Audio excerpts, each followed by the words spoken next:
Welcome to Dead Air Confessions. Late at night, when the streets are empty and the signal begins to fade, people start sharing the things they never say out loud. The strange call they received, the person they saw standing outside, the night they realized they were not alone. Tonight, you will hear stories from people who carried those memories for years. Before we go on air, leave a comment and tell me where you are listening from tonight. And if you enjoy true scary stories with a quiet, late-night feel, subscribe to Dead Air Confessions. Turn the volume down low. The line is open.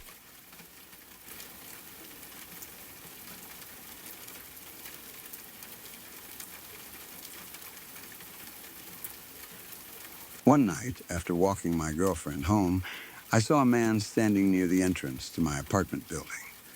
My apartment was at the top of a hill, very close to a set of outdoor stairs that led up toward the building. It was also on the first floor, which meant the windows were low enough for someone outside to reach without much effort. I had walked that route many times before. Usually, after saying goodbye to my girlfriend, I would climb the hill, enter through the nearest door, and be inside my apartment within a few minutes. That night, however, someone was blocking the way. As I reached the top of the hill, I noticed a man standing directly in front of the exit near the stairs. There was a light above him, but instead of helping me see his face, it made him appear almost completely dark. The light formed a bright outline around his body, while the front of him remained hidden in shadow. I could tell he was a man from his size and shape, but I could not identify anything else. I could not see his expression. I could not tell whether he was looking directly at me. He was simply standing there, close to the entrance I normally used. Nothing had happened yet. He had not called out to me or stepped in my direction. There could have been an innocent reason for him to be there. He might have lived in the building, been waiting for someone, smoking, or checking his phone. But something about the situation felt wrong. Maybe it was the way he stood completely still. Maybe it was the fact that the light hid his face. Perhaps I was already tired and became suspicious simply because I was alone at night. Whatever the reason, I did not want to walk past him. The closest entrance would have required me to move directly toward him and come within a few feet of where he was standing. If he had bad intentions, I would be putting myself in the worst possible position. I decided not to risk it. Our building had another entrance in the middle, but reaching it required me to go back down part of the hill and approach from a different direction. It was inconvenient, but I preferred that to passing the man. I turned around and walked back down. I tried not to move too quickly because I did not want him to know I was afraid. I also did not look over my shoulder immediately. I was worried that if I turned and saw him following me, I would panic. At the same time, not looking made me imagine that he was already moving behind me. Every step on the pavement sounded too loud. I listened for another pair of footsteps, but could not tell whether I heard any. The hill and nearby buildings distorted sound. A door closing, someone walking on another path, or even my own shoes could seem much closer than they were. I reached the middle entrance and went inside. I do not remember seeing the man again on the way. Once I entered the building, I felt some relief. The doors and walls created distance between us, and I assumed the situation was over. He had probably been waiting near the first entrance for someone who lived there. Maybe he had not even noticed me. I made my way to my apartment, unlocked the door, and went inside. Nothing appeared disturbed. The apartment was quiet. I closed and locked the front door behind me, then went into my bedroom. My room was near the outside wall, with a window facing an area where someone could stand because the apartment was on the first floor. At the time, I did not think much about that. I was tired from the walk and wanted to sleep. I lay down and began drifting off. I was almost asleep when something struck the window. The bang was loud enough to wake me fully. I sat up immediately. It did not sound like a light tap from rain or a branch brushing the glass. It sounded as though something solid had hit the window once, hard. My first thought was the man near the entrance. The connection came so quickly that I did not need to reason through it. I had avoided him. I had entered through another door. Now something had hit the window of my first-floor bedroom. I remained still for a moment, listening. There was no second bang. I considered ignoring it, but I needed to know whether someone was outside. I moved toward the window and pulled back the blinds. No one was there. The area beyond the glass appeared empty. I looked as far to each side as the window allowed, but I did not see anyone walking away or hiding nearby. There was no face pressed against the glass, no hand, no shadow moving across the ground. I could not even see an object that might have been thrown. That should have made me feel better. Instead, the empty space made the sound harder to explain. A person could strike the glass and quickly move to the side before I opened the blinds. Because the window was on the first floor, they would not need a ladder or anything else. They could stand directly beneath it. I closed the blinds again. My heart was beating too fast for me to sleep, so I decided to get some water. I left the bedroom and walked toward the kitchen. To reach it, I had to pass the front door. As I moved by, I heard tapping from the hallway side. The sound came directly through the door. It was lighter than the bang on the window. A few small taps, almost polite. I stopped walking. For a second, I thought someone might be knocking normally. A neighbor could need help. Someone might have the wrong apartment. But it was late, and I had just heard a loud impact on my bedroom window. I did not answer. I approached the door carefully and looked through the peephole. The hallway was dark. Normally, there were lights outside the apartments. Through the peephole, I should have been able to see at least part of the corridor and anyone standing directly in front of the door. Instead, I could barely see anything. It seemed as though someone had turned off the hallway lights. I could not tell whether a person was standing close enough to cover the peephole or whether the entire corridor was simply unlit. That uncertainty made me step back. The tapping stopped. I remained near the door, listening for footsteps. Nothing moved away. I heard no elevator, stairs, or another apartment door opening. The person, if there was one, had either remained completely still or moved so quietly that I could not hear them. Then the noise returned at the window. Another impact or series of taps came from the direction of my bedroom. I turned toward it. The distance between the front door and bedroom was not large, but a person outside would need to move around part of the building to reach the window. If someone was responsible for both noises, they were moving back and forth. I did not know how quickly they could make that distance. Perhaps there was a path directly around the corner. Maybe one person was at the front door and another was outside the window. That idea was worse. I did not have friends who would come to my apartment late at night and play a prank like that. Nobody I knew would follow me from outside the building, strike my bedroom window, darken the hallway, and tap at my door. If it was a joke, it was not one I understood. The sounds shifted again. The door, then the window, then back to the door. I cannot remember the exact number of times it happened, but it went on long enough that I became convinced the noises were connected. Each time I moved toward one location, the sounds seemed to come from the other. It felt as though someone was trying to draw me back and forth through the apartment. When I checked the window, the door began tapping. When I listened at the door, something moved outside the bedroom. I stopped checking. I realized that every time I opened the blinds or approached the peephole, I was showing whoever was outside exactly where I stood. If the man could see movement through the window, he would know which room I was in. If he watched the shadow beneath the front door, he could tell when I approached. The safest place seemed to be somewhere out of view from both. The couch was positioned so I could hide behind it.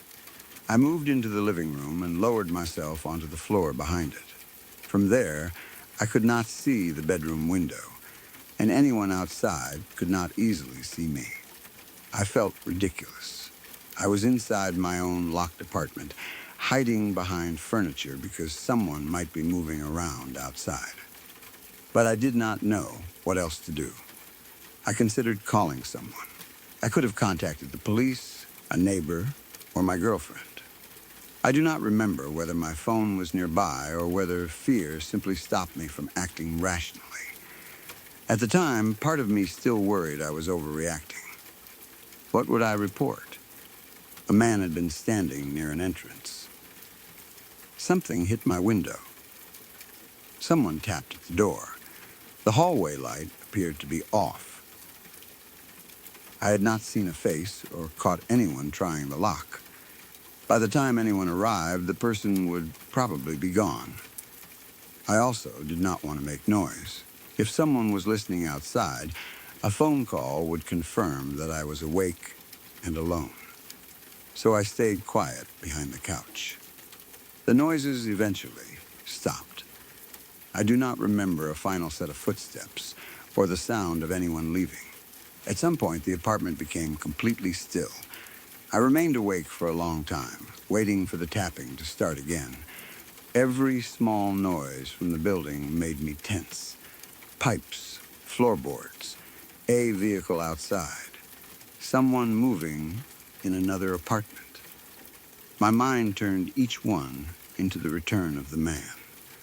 Eventually, I decided that I could not remain awake all night. I was exhausted, and the couch blocked the direct view from my bedroom window. I lay down behind it and tried to sleep. It was uncomfortable, but I felt safer there than in my bed. I did not want to wake and see a silhouette outside the glass. I do not know when I finally fell asleep. Nothing more happened before morning. In daylight, the entire event seemed less certain. The hallway lights were working again. There was no one outside the apartment. I do not remember finding damage to the window, marks on the door, or anything else proving someone had been there. The man near the entrance was gone. The building looked normal. That left me with only the sounds and the feeling that they were deliberate. There are several possible explanations. The man near the stairs may have had nothing to do with what happened later. He could have been a resident or visitor standing near the entrance for an ordinary reason. The light behind him made him look threatening because I could not see his face. I chose another route because I was cautious, but he may not have noticed or followed me at all. The bang on the window could have come from an animal. A bird might have struck the glass. Something could have fallen from above or been blown against it. A branch, stone, or piece of debris might hit once and land outside my view. Because I had recently seen the man, I immediately connected the sound to him. The tapping at the door could have come from a neighbor, building maintenance, or someone at the wrong apartment. Maybe they knocked softly, realized their mistake, and left. The hallway lights might have gone out automatically or because a bulb failed. Some apartment corridors use timers or motion sensors. If no one moved for a certain period, the light could switch off. When I looked through the peephole, I may have seen darkness simply because the sensor had not detected me inside the apartment. That would explain why the hall appeared unlit without requiring anyone to turn the lights off. The alternating noises could also have come from different sources. An animal outside the window, a neighbor at the door, building pipes or walls carrying sound. Fear made them feel coordinated. Once I believed someone was moving between the two locations, every sound became part of the pattern. A pipe knocking near the front wall might seem like tapping at the door. A sound from upstairs could travel through the window frame. Apartment buildings can make noises that are difficult to locate accurately.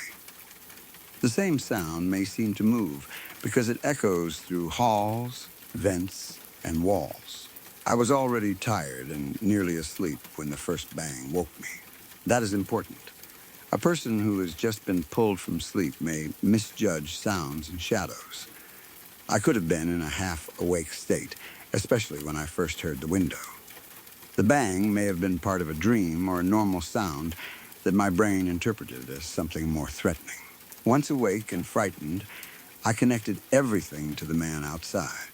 Still, some parts of the experience are difficult for me to dismiss. The tapping seemed to come clearly from the other side of the front door. The window noise sounded close and physical. The pattern repeated.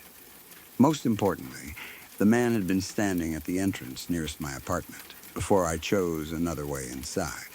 If he saw me turn around, he may have followed from a distance. He could have watched me enter through the middle door. Once inside the building, he might have checked the apartment numbers or followed quietly enough that I did not notice. Because my unit was close to the stairs and on the first floor, it would be easy for him to move between the hallway and my bedroom window. He may have been trying to frighten me. Perhaps he wanted me to open the door. Maybe he hoped I would pull back the blinds and move close to the window.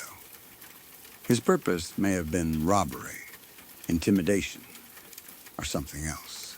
I have no proof of any of that, but it fits the sequence. What unsettles me most is the possibility that he knew which room was mine. It was not enough for him to know the apartment. The noise came at the bedroom window while I was almost asleep. If he had simply guessed and tapped at a random window, he might have chosen the living room or kitchen. Instead, the first loud bang came from the room where I had gone after entering. Maybe the layout was obvious from outside. Perhaps my bedroom light was on. He could have watched me through the blinds or seen my silhouette. There is no need to assume he had prior knowledge. He may have followed the light.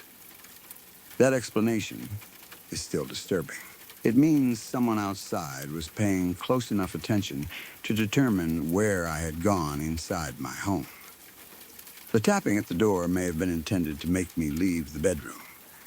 Then, once I moved into the hallway, he could return to the window. The back and forth pattern felt like a game. I do not know whether he could see me inside or only guessed where I would move. He may have been listening through the door. He might hear my footsteps shift between rooms and respond from the other side. If the building layout allowed a quick route around the corner, he could move faster than I expected. It is also possible there were two people, one in the hallway, one outside the window. That would explain how the sounds seemed to alternate without obvious travel time. But I saw only one man near the entrance, and there is no other evidence anyone worked with him. Adding a second person may only be fear trying to solve the timing. The man could have been someone I knew indirectly. A neighbor, a visitor, someone who had seen me before. He may have known which apartment I used because he had watched residents come and go. I did not have friends who would play this kind of prank. But that does not mean nobody recognized me. Apartment buildings create a strange kind of familiarity. People may know which door belongs to someone without ever speaking to them. A person could observe routines from the hallway or parking area. Again, there is no proof. I cannot say the man was definitely responsible. The most rational explanation is probably a combination of unrelated events amplified by fear. I saw someone under a badly placed light and chose another entrance. Later, an object hit the window. A neighbor or normal building sound produced taps at the door. The hallway light was on a timer. My tired mind connected everything into one stalker moving around the apartment. That is possible. It may even be likely. But the emotional memory does not feel disconnected. The entire night had one direction. The man waited near the entrance. I avoided him. Something struck the window of the room where I tried to sleep. The front door began tapping while the hallway was dark. Then the sound returned to the window. It felt as though avoiding him outside had not ended the encounter. It had only made him follow. I sometimes wonder what would have happened if I had walked past him at the first entrance. Maybe nothing. He might have stepped aside and allowed me through. I could have seen his face, realized he was a resident, and gone to bed without fear. The later sounds would have seemed unrelated. Or perhaps walking toward him would have placed me within reach. Choosing the other entrance may have prevented something more direct. There is no way to know. I do not regret taking the safer route. Even if the man was harmless, I lost only a few minutes by walking down the hill. The mistake, if there was one, came later when I did not call for help. I should probably have contacted someone once the noises began alternating. A neighbor could have checked the hallway. Police might have looked around the building. Even calling my girlfriend or another person would have meant someone knew what was happening. Instead, I stayed alone and silent. Fear can make people behave strangely. Part of the mind recognizes danger, while another part worries about embarrassment.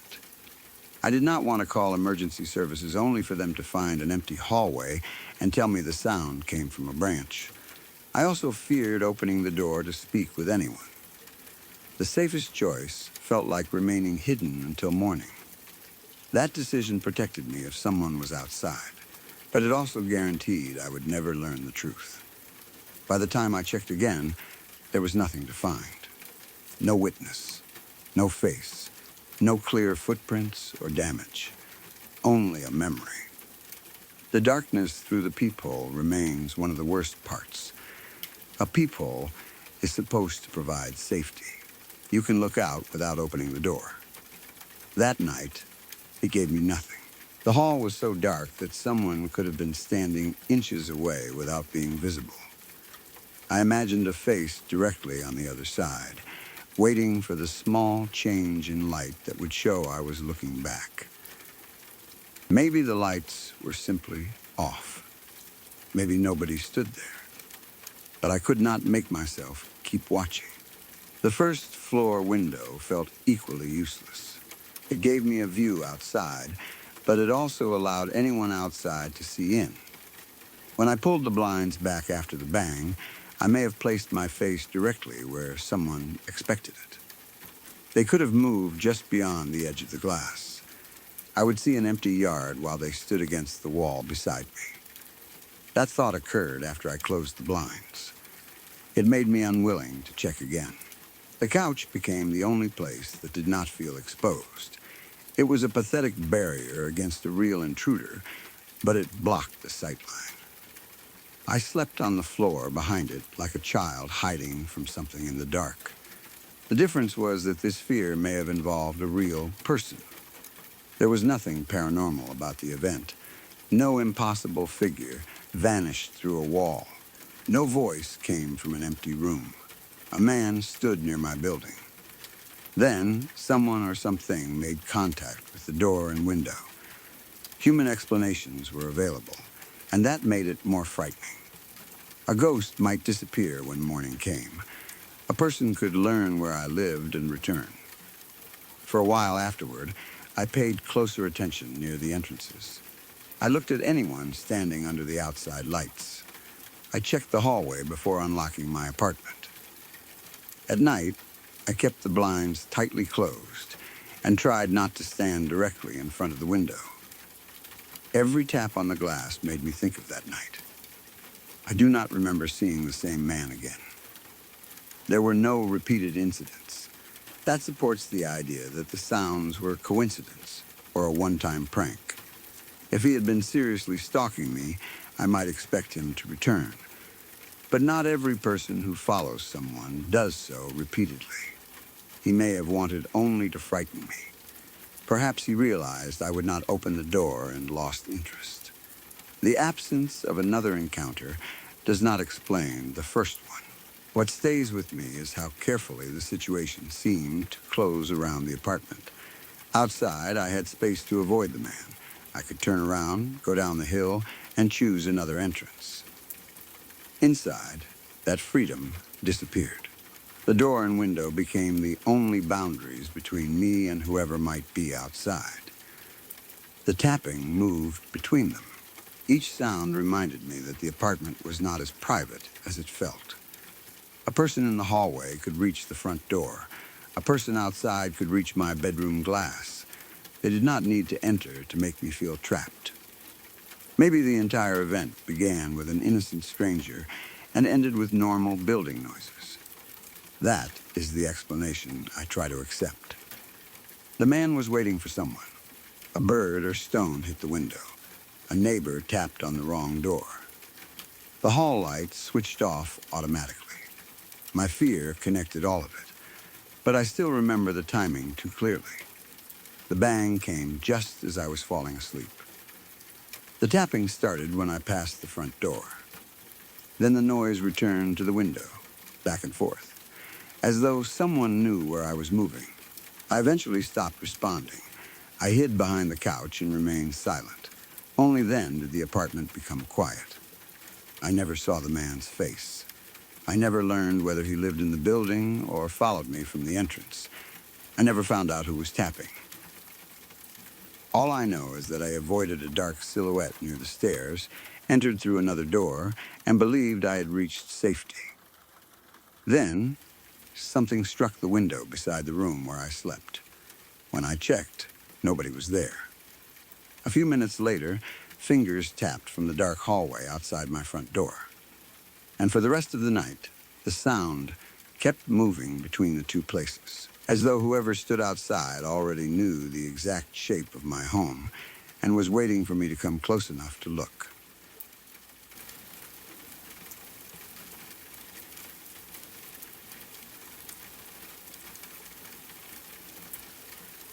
For years, I have wanted somewhere to share this, because it is one of those memories that sounds insignificant until you try to explain why it has stayed with you for more than 2 decades.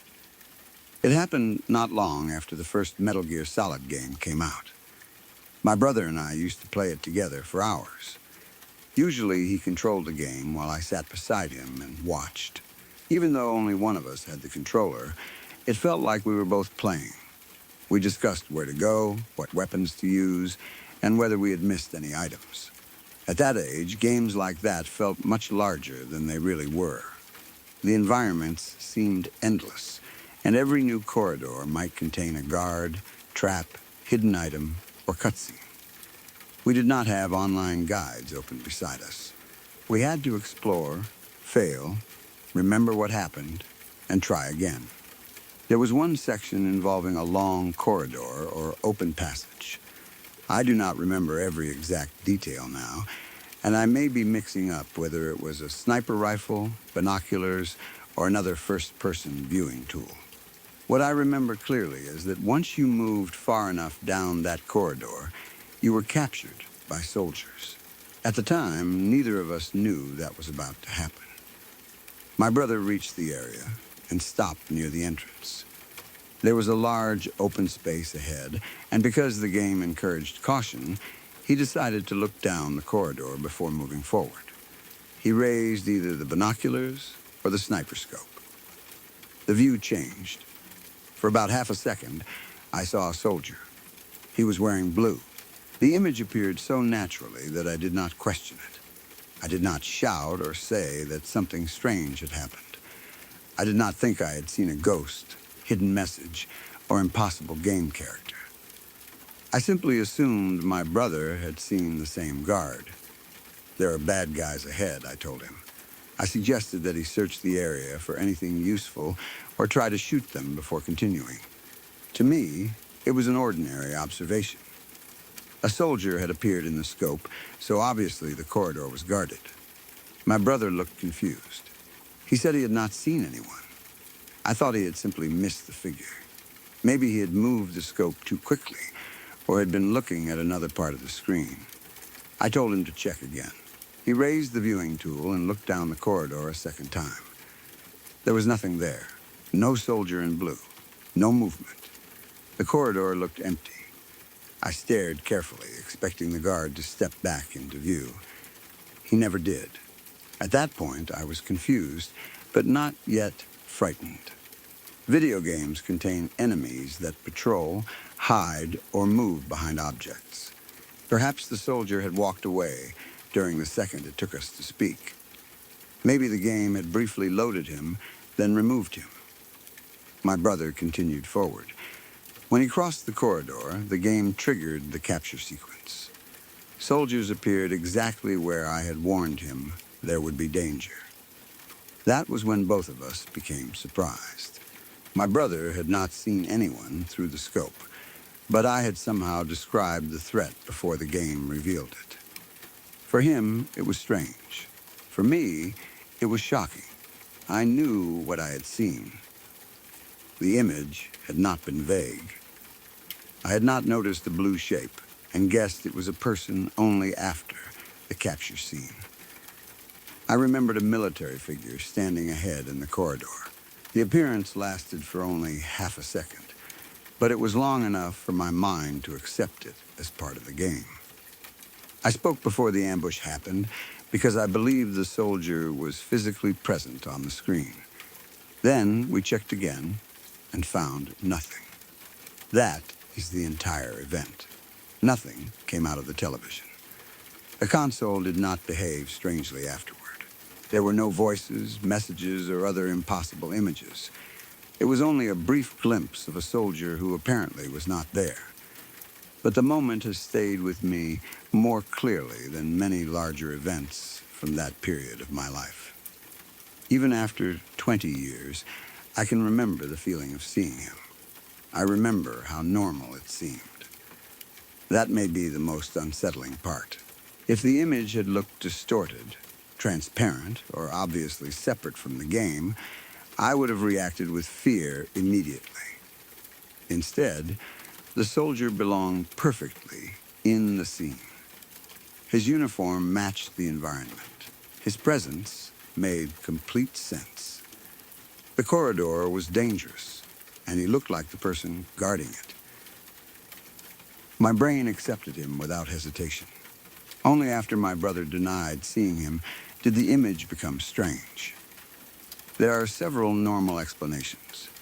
The most obvious is that the soldier really did appear for a fraction of a second because of a graphical glitch. Older games sometimes displayed objects briefly before removing them. A character model might load in the wrong place, become visible through a wall, or flash on the screen while the game prepared a scripted scene. The soldier may have been part of the upcoming capture sequence. When my brother looked through the scope, the game could have briefly loaded or rendered the model farther down the corridor. A frame later, the character disappeared because the cutscene had not officially begun. If that happened, my brother may have blinked or looked away at the exact moment. I happened to see the single frame. That explanation fits almost perfectly. The guard was not supernatural or imagined. He was a piece of the game displayed earlier than intended. The image lasted only half a second because the glitch corrected itself immediately. When my brother checked again, the model was no longer visible. Then the scripted ambush happened because the soldier had always been part of that sequence. Games from that period were full of technical limitations. Characters and environments were loaded in sections. Models could appear unexpectedly when memory or camera angles behaved in unusual ways. The scope might have caused the game to render objects it normally kept hidden. A soldier waiting outside the player's view could have become visible when the camera zoomed. This is probably the explanation I trust most. But I have never been able to confirm it. I do not know whether other players saw the same blue soldier in that exact corridor. I do not remember what console version we used, what condition the disc was in, or whether the game had any known visual bug there. We did not record it. The image never appeared again when we looked. Without evidence, the glitch remains only a possibility. Another explanation is that I saw part of the game interface or background and misidentified it. The low-resolution graphics of older games could produce human-looking shapes from very little information. A blue section of wall, shadow, light, or object might resemble a soldier for one moment. When the scope moved, the shape disappeared. Because the game was about sneaking past armed guards, my brain was already prepared to see an enemy. The corridor looked dangerous. A few pixels in the right arrangement became a man. This type of visual mistake happens constantly. Humans recognize faces and bodies in random patterns. We see people in shadows, clouds, curtains, or groups of objects, because the brain is designed to detect human forms quickly. In a stealth game, mistaking a shape for an enemy is especially likely. I may have seen something completely ordinary on the screen and formed the image of a soldier around it. When my brother moved the view back, the angle changed and the illusion disappeared. Then, the capture scene confirmed my expectation. Because soldiers appeared later, my memory strengthened the earlier shape into a clear blue guard. The problem is that the figure felt more specific than that. I did not say, "I think something moved." I said there were bad guys ahead. I remember seeing a full human figure, not an unclear patch of color. But memories become more definite with repetition. Each time I have replayed the story, the soldier may have gained more shape. The original image might have been much less clear than I now believe. Memory is not stored like a video file. It is rebuilt every time we recall it. The surprise of correctly predicting the capture could have altered the earlier moment. Once the soldiers appeared, my mind connected them to the blue shape. Over the years, the shape became one of the guards from the ambush. That does not mean I am lying. It means the memory may contain the emotional truth of what happened while changing the visual detail. I saw something. I warned my brother. He saw nothing. Then the capture occurred. Those parts are probably reliable because my brother reacted too. The exact appearance of the soldier is less certain. There is also the possibility that I already knew about the ambush without remembering where I learned it. Maybe I had watched someone else play the section earlier. Perhaps I had seen a clip, advertisement, magazine screenshot, or conversation that showed soldiers in the corridor. The information stayed somewhere in my mind, even though I believed the scene was new. When my brother looked ahead, that hidden memory produced an image of the soldier. I thought I saw him because I expected him unconsciously. Then I warned my brother. This kind of hidden memory can be extremely convincing. A person remembers information but forgets its source. A fact then feels like intuition or prediction. I may have seen the capture sequence days or weeks earlier and forgotten. When we reached the corridor, some part of me recognized it. My brain created the blue soldier before the scene began because it knew what was about to happen. At the time, I would have had no reason to question the image. It fit both the environment and the hidden memory. My brother might not have known the scene, which explains his surprise. That is possible, although I do not remember seeing anyone else play the game. We spent many hours with it together, but our experiences were not always identical. I may have watched a section when he was not present. I could also have read something about it. Game information spread through friends, magazines, and school conversations long before online guides became the default. A single sentence about being captured in a corridor could remain in the mind. I may have forgotten the words, but kept the expectation. Another possibility is that I predicted the ambush through the design of the game. The corridor may have looked suspicious. A large, empty area in a stealth game often means something is about to happen. The game might have used music, camera position, lighting, or level design to create tension. Without consciously understanding those signals, I expected enemies. My brain translated the expectation into a brief visual image. Then I interpreted the image as something physically present on the screen.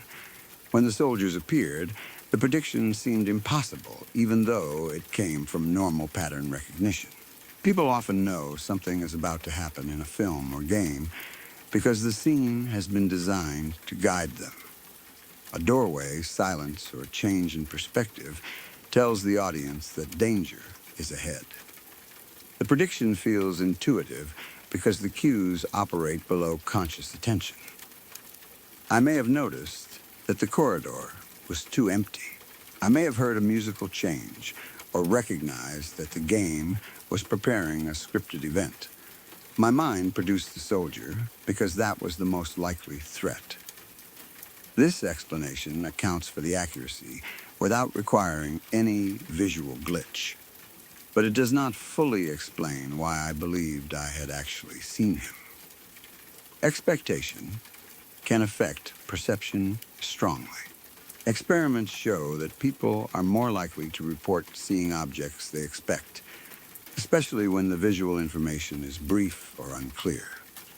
The scope may have moved across a dark shape for only a few frames.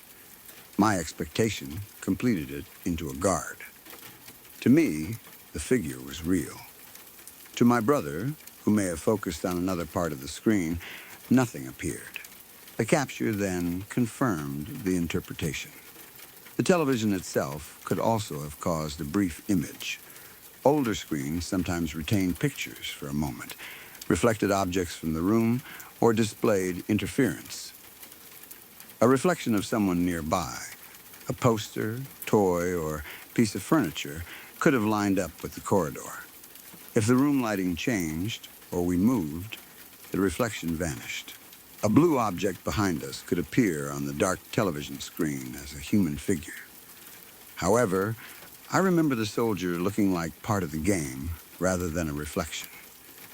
The screen was displaying a bright enough image that a room reflection would probably have been faint. Still, a fraction of a second reflection is possible. The console or television may also have displayed a leftover frame from another part of the game. A video signal error could briefly show an image from memory.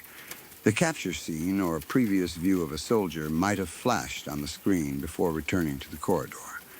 Modern digital systems usually replace full frames cleanly, but older hardware and analog connections could behave strangely. A loose cable, damaged disc, or momentary loading error might cause part of another frame to appear. If it lasted half a second, I could recognize the soldier, while my brother missed it. The fact that the later scene contained soldiers would not be mysterious, because the console may have briefly displayed an image it was preparing to use. This would be another kind of technical glitch. I have sometimes wondered whether the figure appeared only in my vision. A brief visual disturbance can place shapes or flashes over the real world.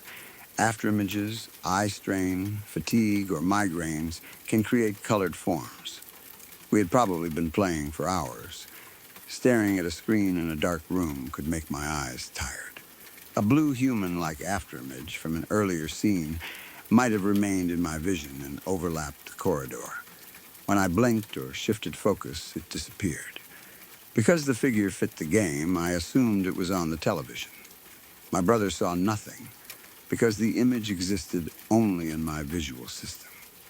This explanation is medically ordinary. People experience brief afterimages without having any history of hallucinations or illness. The soldier might have come from a guard we had seen minutes earlier. His blue shape remained faintly in my vision. When the scope opened onto an empty area, the afterimage became visible against the background. By the second look, it had faded. The later ambush made it seem predictive. I do not remember eye pain, flashing lights, or any other visual symptoms, but a small afterimage would not necessarily produce them. I may not have noticed anything unusual because the image belonged in the game. The brain did not label it as a visual disturbance. It labeled it as an enemy. A microsleep or moment of dreamlike imagery is another possibility. If we had been playing late for several hours, I may have been extremely tired. People can briefly fall asleep for a fraction of a second, while their eyes remain open, or while they believe they are awake. A dream image can be inserted into the real scene. I might have seen a soldier in a very short dream, then immediately spoken as though the image came from the screen. The entire event lasted only half a second, which is consistent with a brief lapse, but I do not remember being tired or drifting off. The memory feels alert and immediate. Still, people experiencing microsleeps often do not realize they happened. The soldier may have been a tiny dream generated by my expectation of danger. The dream ended before my brother checked again. That explanation is possible, but less satisfying than a graphical glitch. What keeps the memory alive is not only that I saw the soldier, it is the way I reacted. I did not present it as a guess. I gave my brother practical advice based on what I had seen. Look around for items. Try to shoot them. Be careful before moving forward. My certainty was so ordinary that my brother's denial confused me. Then, the game proved that danger was ahead. The sequence created the feeling that I had seen the future. I do not believe I literally predicted the future. The soldiers were already programmed into the game. Nothing about the event was random. The capture would happen every time a player crossed that point. If I saw something early, it was probably because the information already existed somewhere, in the game's memory, in my own memory, or in the level's design. Still, the experience felt like a glimpse of something before it became visible. That is a strange feeling. Games normally reveal information in a controlled order. The player sees the empty corridor. Then, the trap activates. The ambush is effective because the enemies were hidden. For half a second, I seemed to see behind that structure. The soldier appeared before he was supposed to exist in the scene. Then, the game corrected itself. When I think about technical explanations, I imagine the game loading the upcoming characters too soon.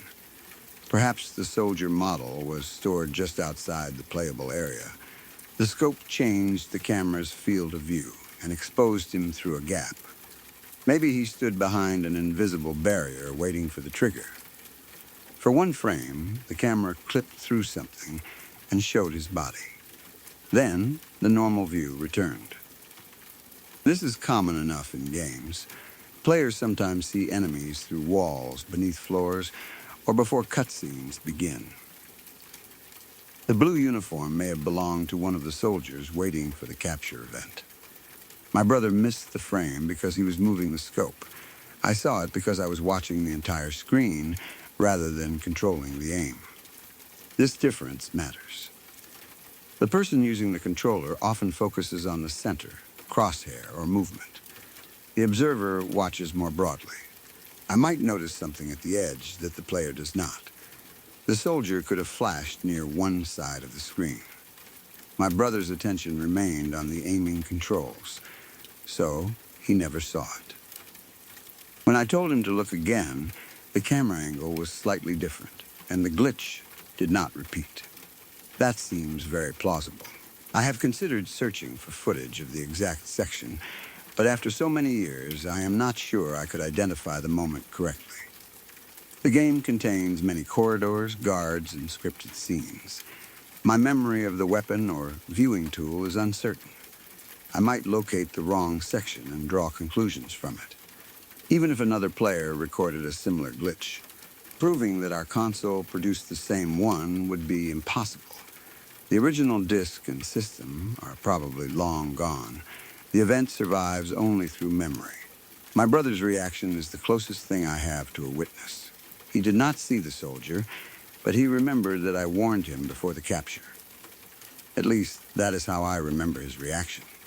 It is possible that our conversation has also changed in memory. Maybe I said something vague like, there could be guards ahead. When the capture happened, we both treated the prediction as impressive. Years later, I remembered seeing a specific blue soldier. The story became sharper, because a clear image is easier to preserve than a vague suspicion. This is uncomfortable to admit, but it is important. Human memories can become more coherent over time, even when they become less accurate. The brain prefers stories with clear causes. Seeing a soldier and predicting an ambush is a stronger story than feeling nervous about an empty corridor. The final memory may be a mixture of real perception and later interpretation. But even allowing for memory changes, I cannot shake the image. A blue soldier appeared in the scope. He stood naturally in the corridor. There was nothing transparent, distorted, or impossible about him.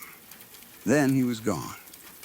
I did not become frightened until after the capture sequence. The fear came from realizing that my brother had not seen what I saw. That difference made the screen feel less reliable. We were sitting beside each other, looking at the same television. A game image should be shared. If something appears on the screen, everyone watching should see it. Instead, the soldier existed only for me. Maybe he appeared during my brother's blink. That is the simplest answer. People blink without noticing, and a half-second image can vanish completely during one. I happened to have my eyes open. He did not. There is nothing mysterious about two viewers receiving slightly different visual information when an image is extremely brief. His surprise does not prove the soldier was absent. It proves only that he missed it. This possibility supports the graphical glitch explanation more than anything paranormal. Sometimes I think the event remains memorable because it was one of my first experiences with uncertainty about perception. Before that, I assumed seeing was simple. Something was either on the screen or it was not. Both people watching should agree. That night taught me that one person can see something clearly while another sees nothing, and there may be no way to prove who is right. The image lasted too briefly to repeat. The game moved forward. The moment disappeared. I was left with certainty but no evidence. That is the same structure found in many strange experiences. A figure at the edge of a road. A face in a window. A voice heard once. The event is clear enough to change the person who experiences it, but too brief to investigate. The mind then spends years trying to turn certainty into explanation. In this case, the explanation is probably technical rather than supernatural. A rendering error. A hidden model, a frame from the upcoming sequence, an afterimage, a prediction shaped by game design. One of those is almost certainly correct. I do not believe the television showed me a ghost or that I somehow saw the future. The soldier belonged to a programmed ambush. The information already existed. I only encountered it in the wrong order. That is still strange enough. The game revealed something to me that it did not reveal to my brother, then behaved normally when we tried to reproduce it. I have never seen another moment in a game that affected me in the same way.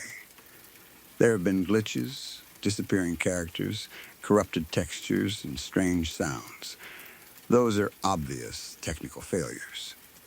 This one was too perfect. The soldier looked exactly like someone who should have been there.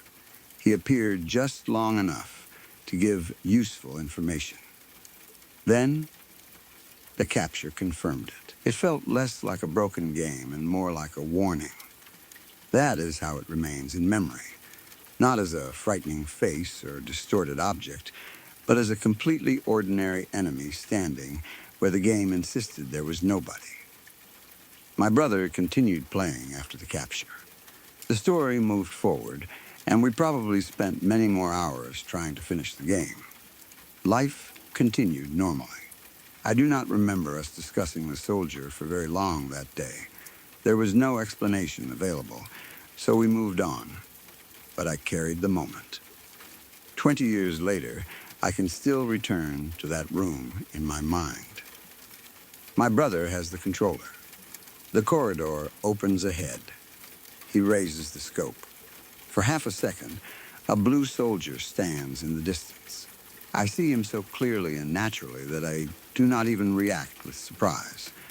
I simply tell my brother there are enemies ahead. He says he saw nothing. We look again. The corridor is empty. Then he moves forward, and the soldiers capture him. The game confirms that I was right while giving no explanation for how I knew. Maybe one frame appeared before it should have. Maybe my brother blinked. Maybe my brain recognized the trap and created the figure. Those are all sensible answers. But the memory still feels like I briefly saw through the game. Not beyond the television or into anything supernatural. Only one step ahead in the program. A soldier waiting behind the scene, visible for half a second before the game was ready to admit he was there.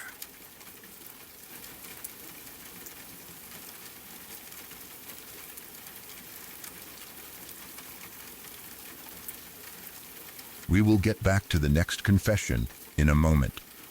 If you are new here, subscribe to Dead Air Confessions for more real stories from people who experienced something they still cannot explain. Your support helps keep these late-night broadcasts alive. You can also leave a like and tell me which story has unsettled you the most so far. Now, let's return to the signal.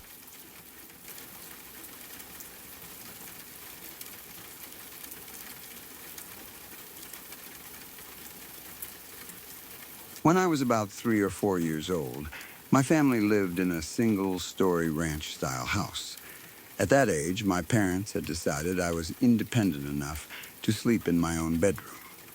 I do not remember being especially afraid of that. I liked having my own space, and I was used to being put to bed alone. My bedroom had a large sliding glass door. There were no curtains or blinds covering it, so when the bedroom lights were off, I could see directly outside. During the day, that was probably nice. It let sunlight into the room and made the bedroom feel open. At night, it was different. The glass became a dark rectangle facing the yard. If there was enough light outside, I could see shapes beyond it. If the yard was completely dark, the glass reflected parts of the room back at me. I was too young to understand how reflections changed depending on the lighting.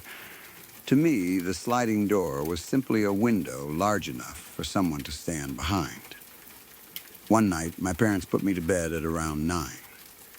I do not remember anything unusual happening before I fell asleep.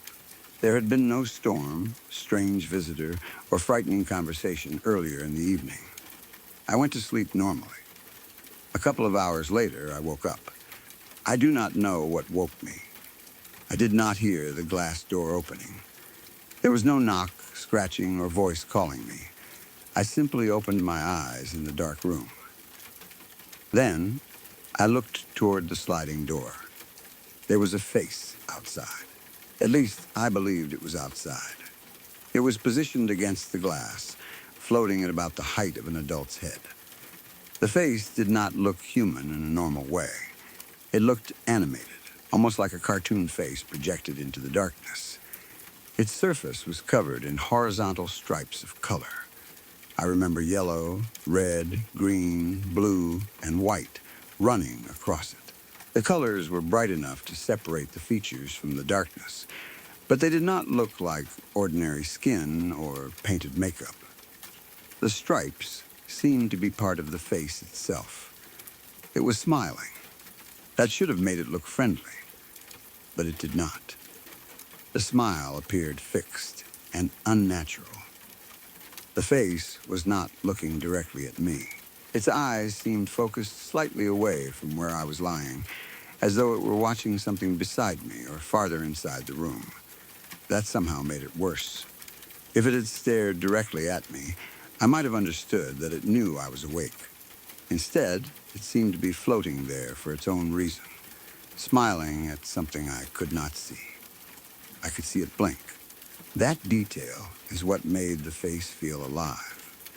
It was not only a pattern on the glass or a picture left outside. The eyelids moved, the eyes closed and opened again.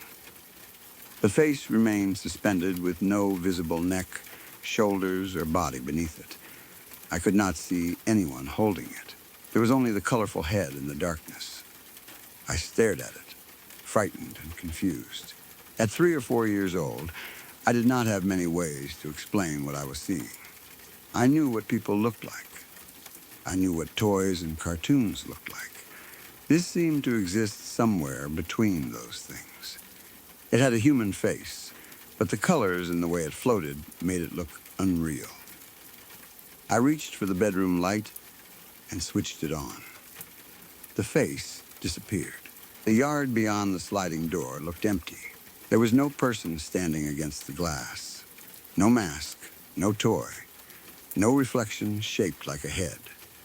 The door was closed, and everything appeared normal. For a moment, I probably believed the light had frightened it away. I may also have wondered whether I had imagined it. The room was bright now, and the frightening image was gone. I could have stayed with the light on and called for my parents. Instead, curiosity made me test it. I turned the light off. The face came back. It appeared in the same place against the dark glass. The horizontal stripes returned. The smile was still there. It continued blinking and floating as though it had never left. I turned the light on again. It vanished. I switched the light off. It returned. I do not remember how many times I repeated this, but it happened enough for me to understand the pattern. Light meant the face disappeared. Darkness meant it came back. To my young mind, that made the face more real, not less. I had changed something in the room, and it had reacted every time. If I had seen it only once, I might have believed it was part of a dream. But the face kept returning whenever the room became dark. I became terrified. The bed no longer felt safe. The face was on the other side of a glass door, but glass did not seem like enough protection. I did not know whether the door was locked. I did not know if the face belonged to someone who could slide it open. I imagined the smiling head moving closer or floating through the glass. I did not want to remain in the room long enough to find out. I turned on the light and ran. I left the bedroom as quickly as I could and went straight to my parents' room. I climbed into their bed. I do not remember whether I explained what I had seen immediately or whether I was too frightened to speak clearly. At that age, simply reaching my parents was enough. Their room felt safe because adults were there. I stayed with them and did not return to my own bed that night. I never saw the face again. It did not appear at the sliding door on another night. I did not see it outside the house, in another window, or in a dream I remember. The entire experience happened once, during those few minutes after I woke. Even now I can picture it. The dark glass, the colored stripes, the smile, the blinking eyes, the way it vanished under the light and returned in darkness. There are several ordinary explanations for what I saw. The most likely is that I experienced a sleep-related hallucination. I had been asleep and woke in the middle of the night. At 3 or 4 years old, my brain may not have fully separated dreaming from waking. Sometimes people wake while part of the brain is still producing dream images. The real bedroom remains visible, but something from the dream appears inside it. A person might see an animal, face, shadow, or figure standing near the bed. These images can look completely real. The striped face may have been part of a dream I no longer remembered. My eyes opened, the dream continued against the glass door, and I believe the image was outside. The bright bedroom light may have helped my brain wake fully, causing the face to disappear. When I turned the light off again, the darkness may have allowed the image to return. At such a young age, I would not understand that the face was being produced by my own brain. I would only know that I could see it. The fact that the face looked animated supports this explanation. Dream images often have bright colors and impossible features. A head can float without a body. A face can be covered in horizontal stripes. It can blink and smile without obeying normal physical rules. The image did not need to make sense because it came from a dreaming mind.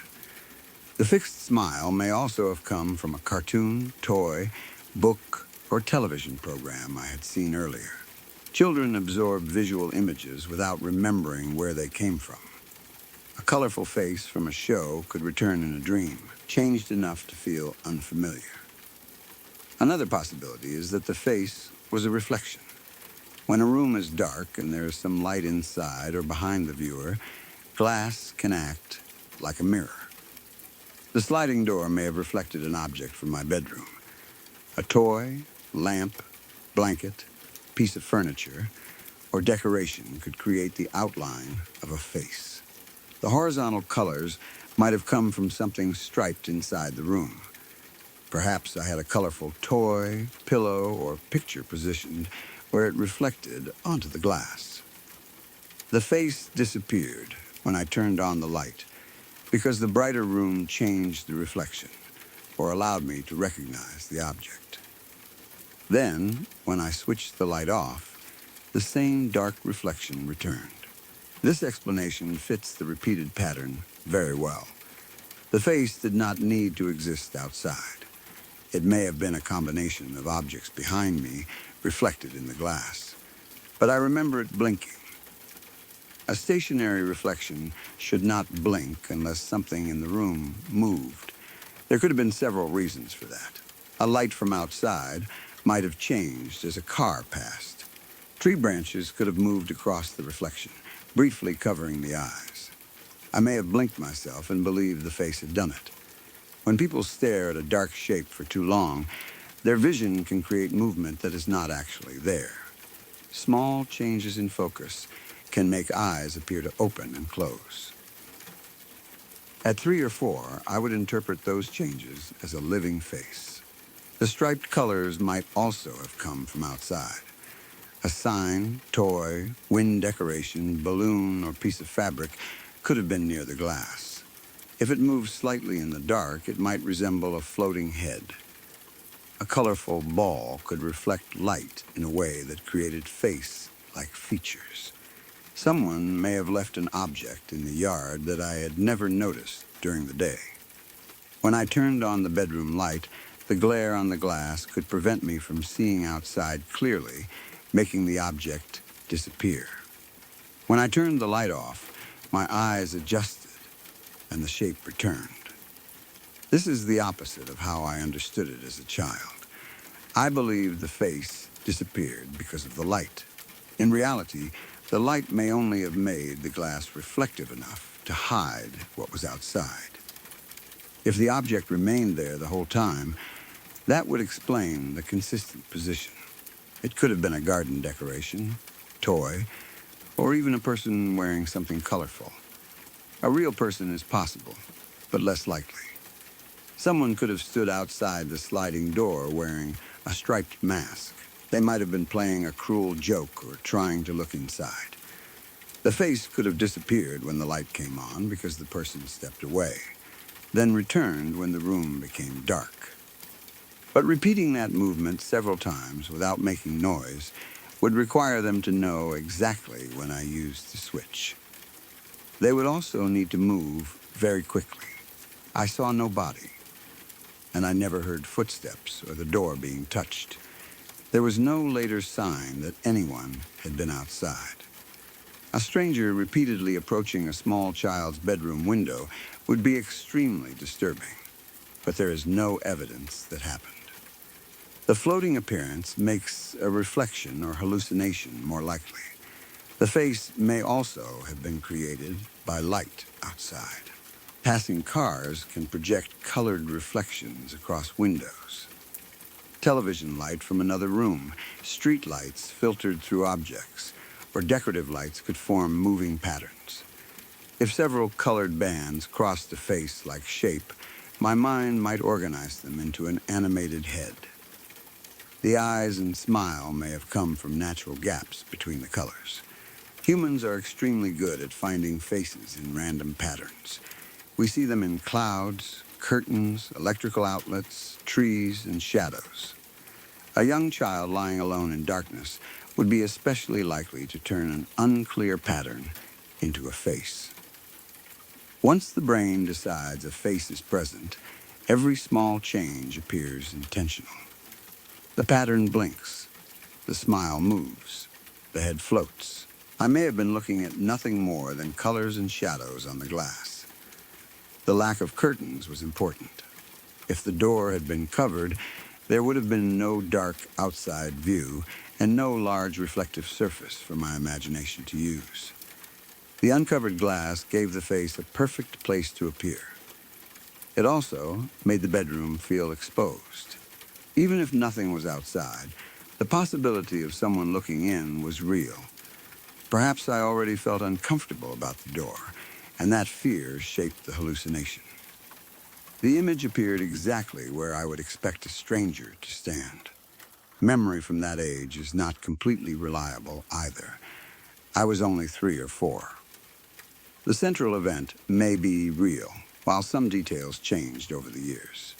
Maybe the face did not have every color I now remember. Perhaps it was a striped round object that only vaguely resembled a person. The smile may have been less clear. The blinking could have happened once rather than repeatedly. Each time I remembered the night, the face may have become more detailed. That does not mean I intentionally invented anything. Childhood memories are rebuilt from emotion and a few strong images. The strongest images here were darkness, color, and fear. My older mind may have filled in the rest. The repeated use of the light is probably the most reliable part because it involved a physical action. I remember turning the light on and off to test what I was seeing. But even that could have happened in a dream. False awakenings can feel exactly like normal waking life. A person dreams that they wake in their real bedroom, switch on a light, walk across the room, or run to their parents. Everything looks correct because the brain knows the environment well.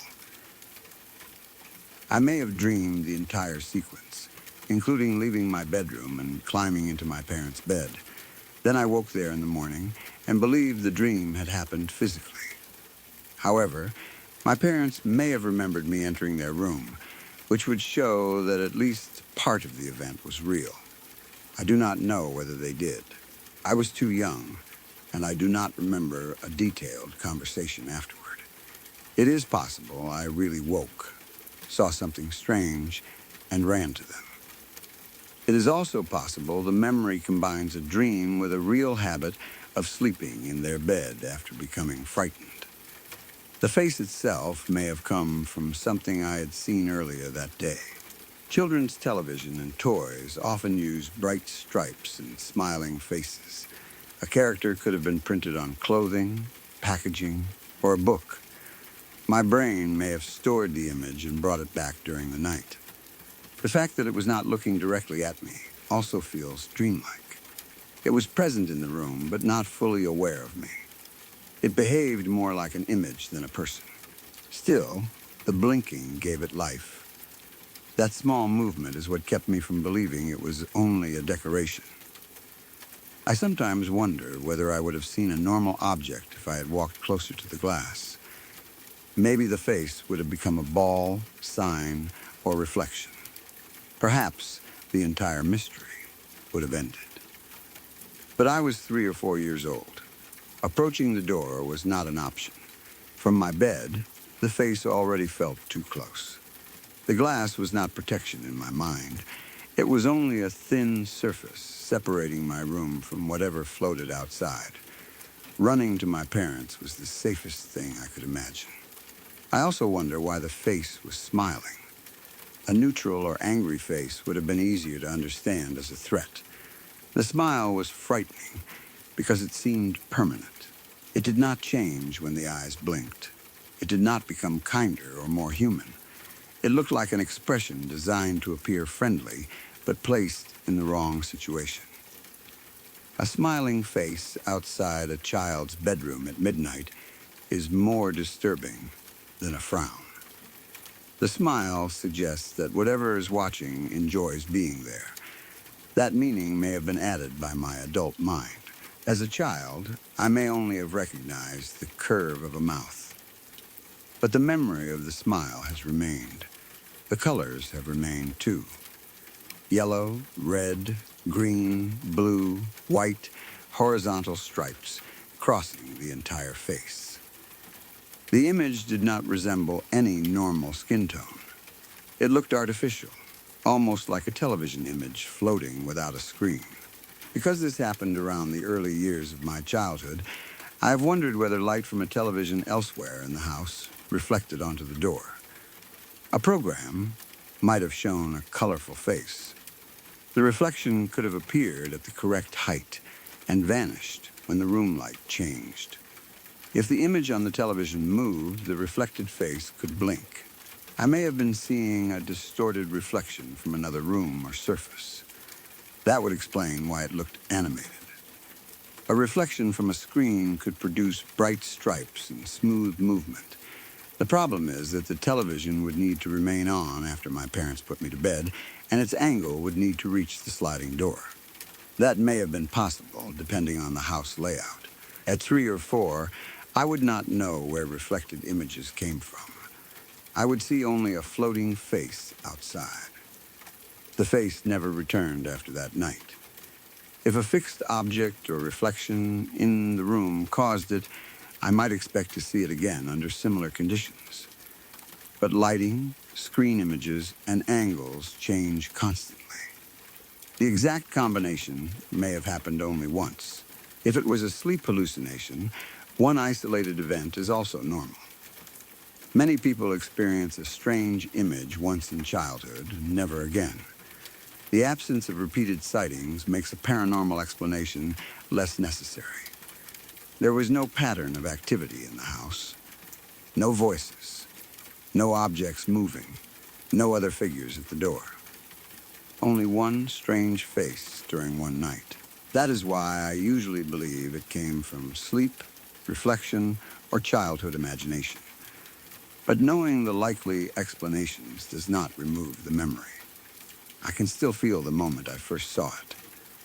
The room was dark. The sliding glass door showed the night outside. Then there was a face where no face should have been. It was large enough to see clearly. It had no body. The colored stripes ran across it like bands of light. Its eyes closed and opened. Its mouth remained in a smile. And it was not looking at me. It seemed to be watching something else in my bedroom. That detail sometimes frightens me more now than it did then. At the time, I was relieved it was not staring directly into my eyes. Now I wonder what it appeared to be looking at. There was nothing beside my bed that I remember. Maybe it was simply angled away because it was a reflection. Perhaps the original object faced another direction. Or maybe my memory placed its eyes elsewhere because direct eye contact would have been too frightening. I do not want to invent another figure or presence in the room. There was only the face. Nothing else happened. Still, the direction of its gaze made it seem as though I was not the center of the event. I had only awakened and noticed it. The face might have been there before I opened my eyes. That thought is irrational if the image came from a dream, but it is part of why the memory remains unsettling. I was not awake when it arrived. I did not see it approach the glass. I woke and found it already waiting. Maybe my parents were right to let me sleep in my own room. Most children eventually have to learn that darkness and windows are not dangerous. But after that night, I would not have wanted to sleep near the uncovered door again. I do not remember whether curtains were added later or whether my sleeping arrangement changed. I only remember leaving the room and never seeing the face again. Perhaps running to my parents ended the hallucination before it could fade naturally. Maybe the face disappeared because I changed rooms, not because anything left the house. My parents' bedroom contained different light, different shadows, and the reassuring presence of adults. My brain no longer needed to produce the image. The fears stopped because I felt protected. That is probably all that happened. A small child woke partly inside a dream, saw an animated face on dark glass, and ran to safety. There's nothing supernatural required. The experience was real to me, even if the face was not real outside the window. That distinction matters. Children are often told they imagined something as though that means they were pretending. I was not pretending. I did not create the face deliberately. I saw it. My body reacted to it. I tested it with the light because I needed to know whether it would remain. When it returned, I became too frightened to stay. Whether the source was a dream, reflection, or visual illusion, the experience itself happened. I have wondered what I would do if I saw the same thing now. As an adult, I would probably keep the light on and examine the glass carefully. I would check for reflections, go outside, take a photograph, and look for nearby objects.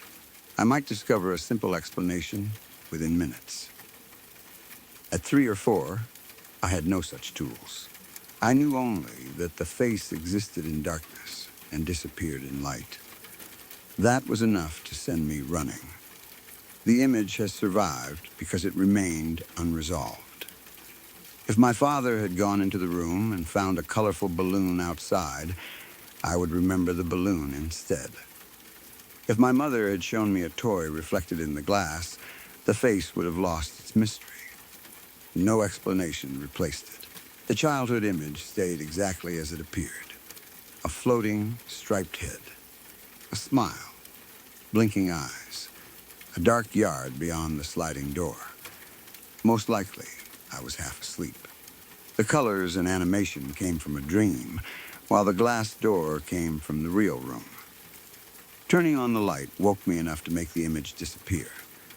Turning it off allowed my frightened brain to recreate it. That explanation fits better than anything else. But when I remember the night, it does not feel like a dream. It feels like an experiment I performed while fully awake. The face was there. I turned on the light. It vanished. I turned the light off. It returned. I tried again. The same thing happened. Then I stopped testing it because I no longer wanted to know what it would do next. I ran into my parents' room and climbed into their bed. I never saw the face again.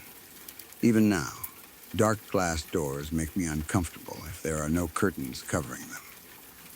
At night, they show too little of what is outside and too much of what is inside. A reflection can look like a person. A light can create eyes. A child's mind can add a smile. I understand all of that.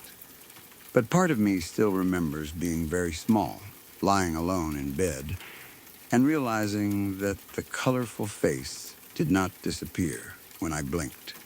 It blinked back. Then I switched on the light, and it was gone. When darkness returned, it was waiting in the same place, still smiling through the glass.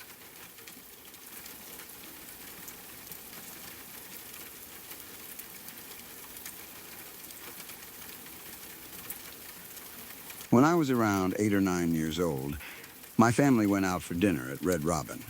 It was already dark by the time we were walking through the parking lot. I do not remember everything about the meal or who ordered what. Most of that evening has disappeared from my memory. What I still remember clearly happened outside. We were walking near the large rubbish bins behind or beside the restaurant when I noticed a man wearing a black hoodie. He was dragging a large black bag across the ground. The bag was long and heavy-looking. It did not move like an empty rubbish sack. The material seemed stretched around something solid inside, and the shape immediately reminded me of a human body. I stopped paying attention to everything else.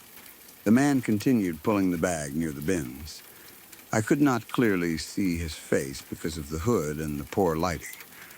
I do not remember whether he looked directly at us. He may not have noticed me at all. I only remember the way the bag dragged along the ground behind him. It looked heavy enough that he had to put effort into moving it.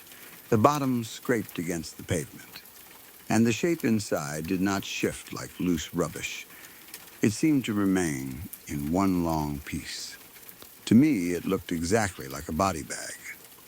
At that age, I was deeply interested in crime and forensic television shows. I watched programs such as Forensic Files, Incest, and Bones whenever I could. I knew those shows were fictional or recreated real cases, but I paid close attention to the details. I had seen investigators examine crime scenes. I had seen bodies carried in black bags. I knew the general shape of a human body beneath one. Because of that, I did not look at the man and think he was dragging ordinary rubbish. My mind went immediately to the worst possible explanation. There was a body inside the bag. I tried to tell my parents. I pointed toward the man and said that someone was dragging a bag that looked as though it had a body in it. I expected them to stop and look. I wanted them to call someone or at least watch where the man went. Instead, they did not seem to take me seriously. I was a child who watched too many crime shows, so from their perspective, I had probably seen a rubbish bag and allowed my imagination to turn it into a murder. They may have glanced over and seen nothing unusual. By the time they looked, the man may have moved behind the bins or out of sight. The lighting was poor, and the entire moment happened quickly. I could not prove what I had seen. I did not see a hand, foot, face, or any other unmistakable part of a person outside the bag. I only saw the shape. My parents probably told me it was rubbish or something being taken to the bins. Perhaps it contained old food, restaurant supplies, damaged equipment, or several smaller bags tied together. There were many reasonable possibilities. But I remained convinced. I had watched enough forensic television to believe I knew the difference between a normal rubbish sack and a body bag. The object seemed too long, too heavy, too human-shaped. I remember looking back as we continued walking, trying to see whether the man was still there. I wanted another look at the bag. Part of me hoped I would notice something ordinary, such as cardboard, pieces of furniture, or rubbish spilling from one end. That would have allowed me to relax. Instead, I never got a clear explanation. The man in the bag disappeared from my view, and my family continued with the evening as though nothing unusual had happened. For months afterward, I occasionally thought about it. Whenever we passed large bins behind shops or restaurants, I remembered the black hoodie and the long bag scraping across the pavement. I wondered whether anyone had been reported missing around that time. I imagined police finding a body after we left. I wondered whether my parents would remember what I had told them and realize I had been right. Nothing like that happened, at least not in any way I heard about. There was no immediate news story connected to the restaurant. Police did not contact my family. No one announced that a body had been discovered near the bins. Over time, the memory became one strange thing I had seen as a child. Then, months later, I saw something that brought all the fear back. I do not remember exactly where I saw the man again. It may have been on television, in the news, or in a photograph connected to a murder case. What I remember is the feeling of recognition. The man shown in connection with the crime looked like the person I had seen near Red Robin. I believed it was him. The black hoodie, build, face, or general appearance seemed to match closely enough that I immediately connected the two. According to what I later heard, the man had murdered someone. That realization terrified me. Suddenly, the bag I had seen no longer felt like an innocent mistake. The possibility that it had contained a body seemed real. I began imagining that I had accidentally witnessed part of a murder. Maybe the man had been moving the victim. Perhaps he was trying to hide evidence in or near the rubbish bins. Maybe he had chosen the restaurant area, because people would assume any large black bag near the bins was only rubbish. I kept thinking about how close my family had been to him. If he had noticed me staring, would he have reacted? Had he heard me telling my parents there was a body in the bag? Could he have followed us? Those thoughts frightened me enough that I no longer wanted to go out for dinner at night. Restaurants themselves were not the problem. It was the parking lots, back doors, bins, and dark spaces around them. During the day, those areas looked ordinary. At night, they could hide someone dragging something that nobody wanted to see. Even now, I cannot say with certainty that the man I later saw in the news was the same person. I was only 8 or 9 during the original incident. The sighting happened at night, and the man wore a hood. I probably saw his face for only a few seconds, if I saw it clearly at all. People are not very good at identifying strangers after brief encounters, especially when they later see a photograph connected to a frightening crime. The news image may have reminded me of the man without actually showing the same person. He may have had a similar height, clothing style, or build. Once the idea entered my mind, the resemblance could have seemed stronger than it really was. That is one possible explanation. There is also a chance that my memory changed after I learned about the murder. Perhaps the man outside Red Robin had not originally looked exactly like the person in the news. When I made the connection, my memory may have adjusted the face. Each time I recalled the scene, the stranger became more similar to the accused or convicted man I had later seen. This can happen without someone intentionally inventing details. Memory is not a perfect recording. It is rebuilt each time we remember. New information can enter an old experience and become difficult to separate from what was actually seen. My interest in forensic programs may have affected the first sighting, too. I had watched many stories about bodies being transported, evidence being hidden, and criminals trying to avoid detection. Those images were already available in my mind. When I saw a man dragging a large black bag, I interpreted it through the kind of stories I understood. Another child might have assumed the bag contained rubbish, old clothes, or broken equipment. I saw a body because I knew what body bags looked like on television. That does not mean I was wrong. It only means my expectations influenced what I believed I saw. The bag could have contained many heavy objects. Restaurants throw away damaged chairs, rolled carpets, packaging, decorations, and kitchen materials. Several bags of rubbish tied together could create a long shape. A large piece of meat, old mannequin, or broken display could resemble a person beneath plastic. The man may have been an employee taking waste to the bins after his shift. The hoodie might have been ordinary clothing rather than an attempt to hide his identity. Dragging a heavy bag is not suspicious by itself when someone is standing next to rubbish containers. If the contents had been dangerous or illegal, carrying them through a restaurant parking lot where families were walking would have been risky. A criminal would probably choose somewhere more private. However, real criminals do not always behave intelligently. People sometimes hide evidence in obvious places because they believe ordinary surroundings will make it invisible. A black bag beside rubbish bins does not attract much attention. Most adults would walk past without studying it. My family apparently did. Only a child who watched crime shows stopped and thought it looked like a body. I sometimes wonder whether there was any movement from inside the bag. I do not remember seeing it move. I do not remember hearing a sound. The object seemed completely still.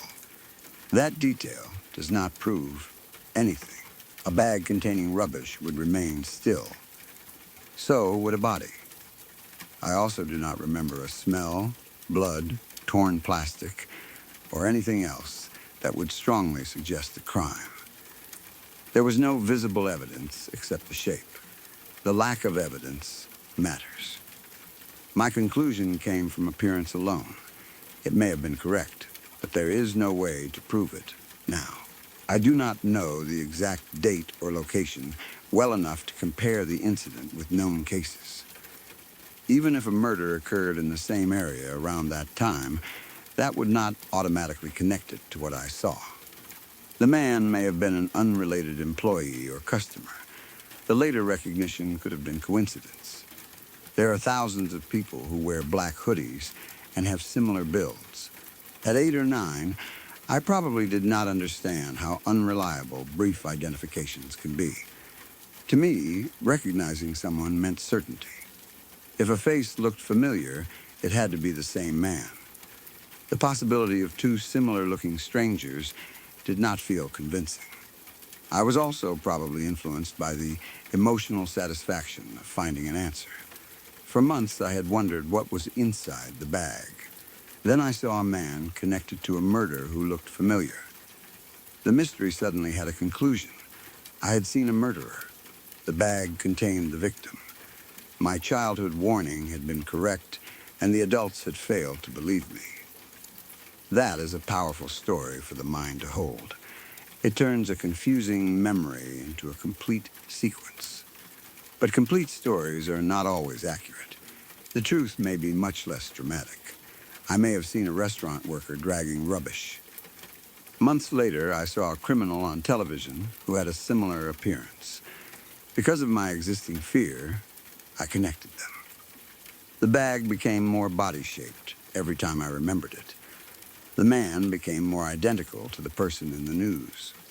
Eventually, the connection felt undeniable. I try to keep that possibility in mind. I do not want to accuse a specific person based only on a childhood memory. I cannot prove who the man was, what he carried, or whether the later news report had any connection to that night. Still, the experience frightened me because the central possibility was never disproved. Nobody opened the bag and showed me ordinary rubbish.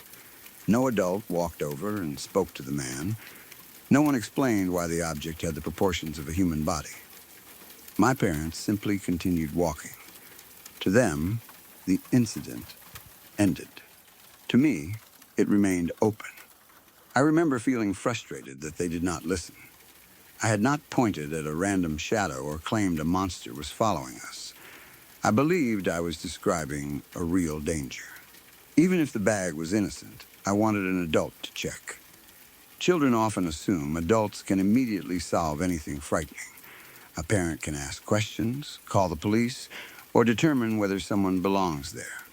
When my parents dismissed me, I was left alone with the possibility that I had witnessed something terrible. Their reaction may have been reasonable. Approaching a stranger at night could have put the family in danger. Calling the police based on a child's impression of a rubbish bag might have seemed excessive.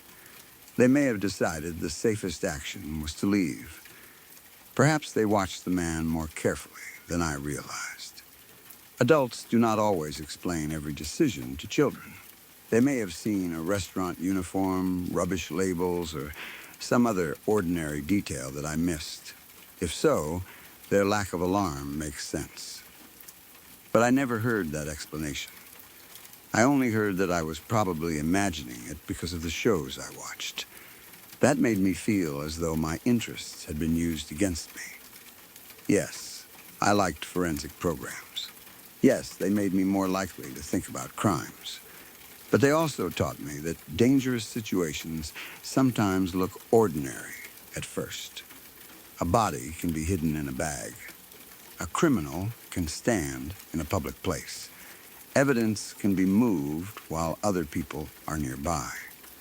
Those possibilities were real, even if they did not apply that night. The later murder story made the dismissal harder to forget. When I thought I recognized the man, I felt both terrified and vindicated. I believed I had known something was wrong.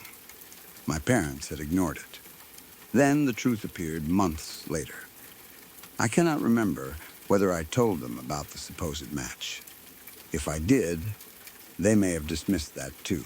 Perhaps they told me many people looked similar, or that I had remembered the face incorrectly. They would have been right to be cautious. A child should not be encouraged to believe they witnessed a murder without evidence. That idea could create lasting fear. Unfortunately, I developed the fear anyway. For a long time, I did not want to go to restaurants at night. I associated evening meals with dark parking lots and unseen danger. When my family walked near rubbish bins, I looked carefully at every bag. If someone wore a hood, I watched their hands. I wondered whether ordinary people around us were hiding things. The crime programs I once enjoyed began to feel closer to real life. Before the incident, murder belonged to television. Investigators found bodies, collected evidence, and solved cases inside stories. Afterward, I felt that I might have stood only a few meters from someone carrying a victim. The boundary between television and reality disappeared. That is probably why the memory stayed so strong. It was not only about what I saw. It was about realizing that frightening things might happen in familiar places. Red Robin was a family restaurant. Children ate burgers there. Parents talked over dinner. People celebrated birthdays. Nothing about it suggested a crime scene. The bins outside were ordinary. The man could move through the area because nobody expected something terrible to happen there. That contrast made the sight more disturbing. The bag looked wrong in a place that felt safe. I sometimes imagine what would have happened if I had walked closer. Perhaps I would have seen restaurant rubbish and felt embarrassed. Maybe the bag would have split, revealing cardboard or food waste. The entire memory would have disappeared. Or I might have seen something that no child should see. Staying near my parents was the right decision. Even if the man was only an employee, approaching a stranger near the bins at night would have been unsafe. I also wonder whether the man could tell I was watching him. I do not remember him looking directly at me. The hood hid much of his face. Maybe he noticed a child pointing and speaking to adults. If he was doing something illegal, he might have become nervous. He may have left quickly after we passed. If he was innocent, he probably ignored us completely. The lack of interaction makes the memory harder to judge. There was no behavior beyond dragging the bag that clearly indicated danger. He did not run. He did not threaten us. He did not try to hide when we approached. Perhaps that is evidence he was doing a normal job. A murderer moving a body might act more cautiously. But someone trying to look ordinary might behave exactly the same way. Every detail can support more than one explanation. The black hoodie seemed suspicious because of what I later believed. At the time, it may have been cold outside or simply what he liked to wear. The location near rubbish bins seemed like a place to hide a body, but it was also the normal place to take rubbish. The bag looked human-shaped, but large bags often form strange shapes around their contents. The later man looked identical, but brief childhood memories are vulnerable to suggestion. There is no single detail that proves the frightening conclusion. That is why I remain uncertain. I believe I saw something real. I do not think I dreamed the man or invented the bag.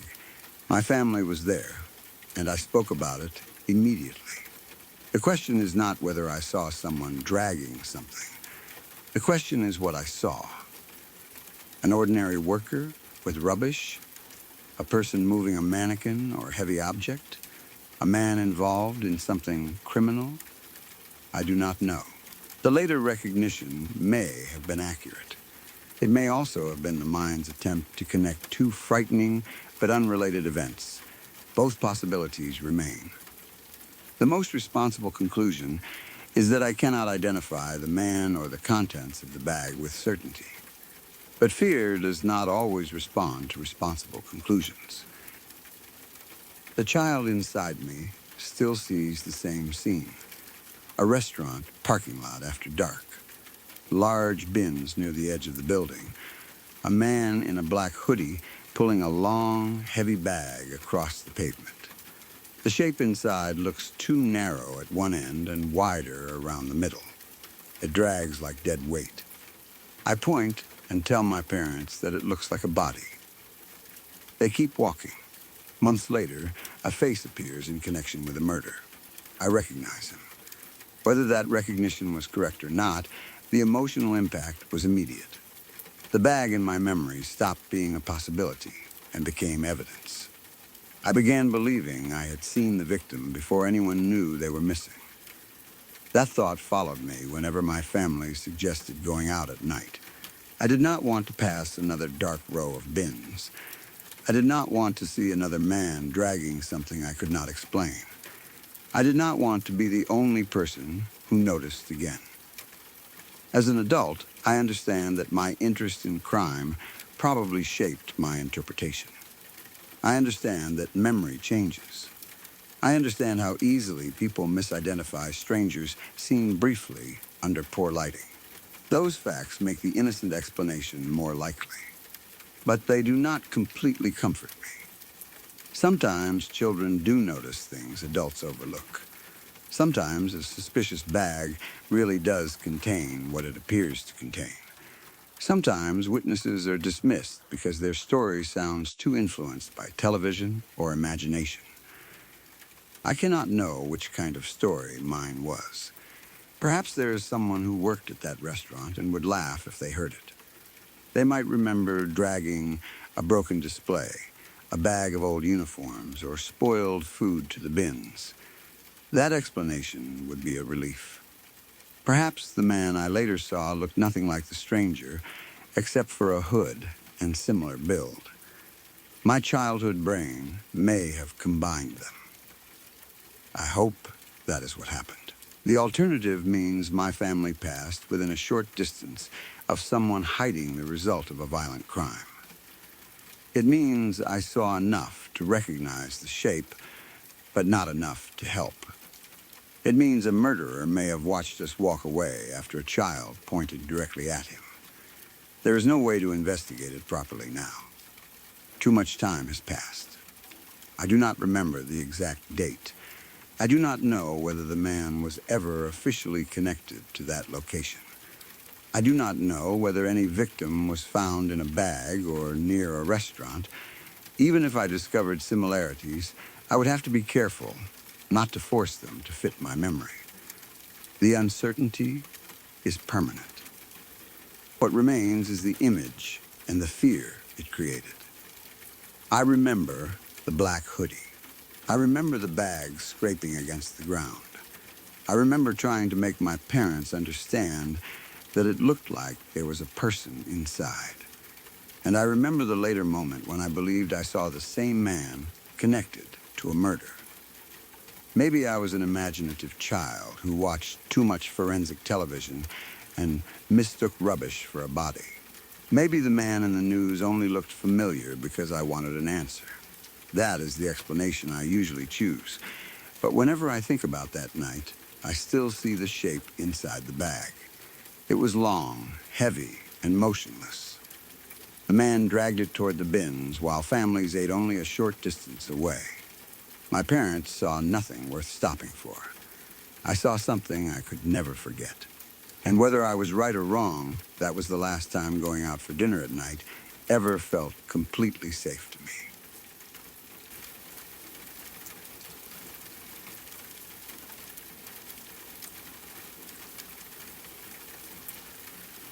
Back in 2012, my family took a trip to Gettysburg, Pennsylvania. I had always known Gettysburg as the site of one of the bloodiest battles of the American Civil War. Even before we arrived, the name carried a certain weight. It was not simply another historic town with old buildings and monuments.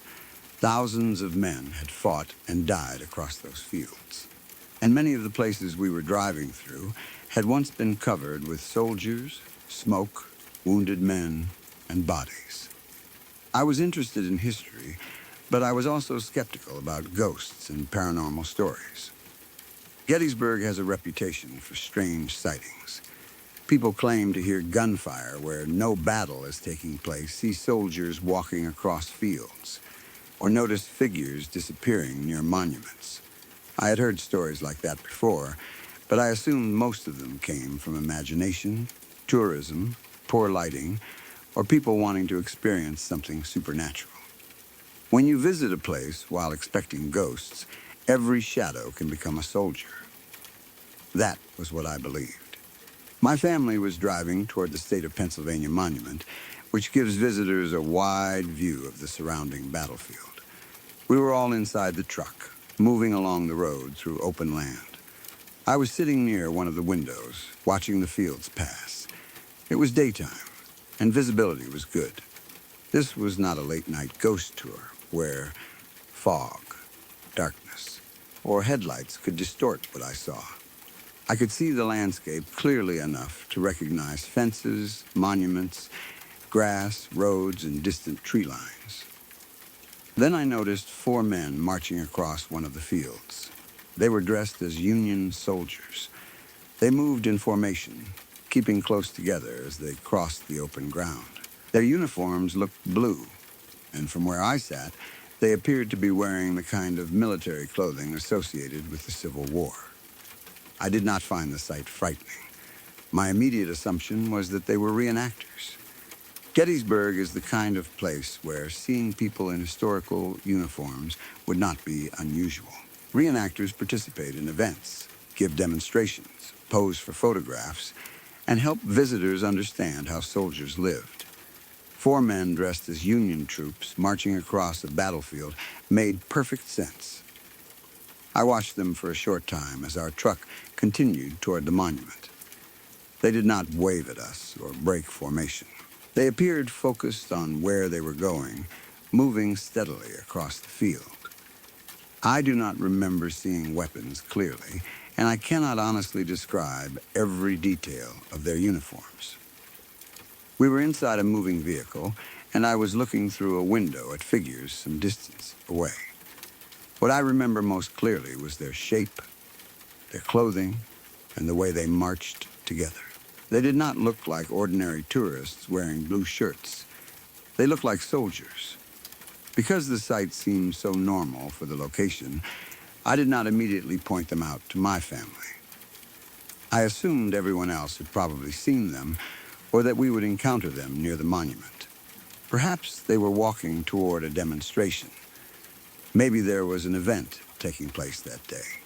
I thought that once we parked, I might see them more closely and understand exactly what they were doing. A short time later, we reached the monument and got out of the truck. I looked toward the field where the soldiers had been marching. They were gone. At first, I was not concerned. They could have changed direction while our view was blocked.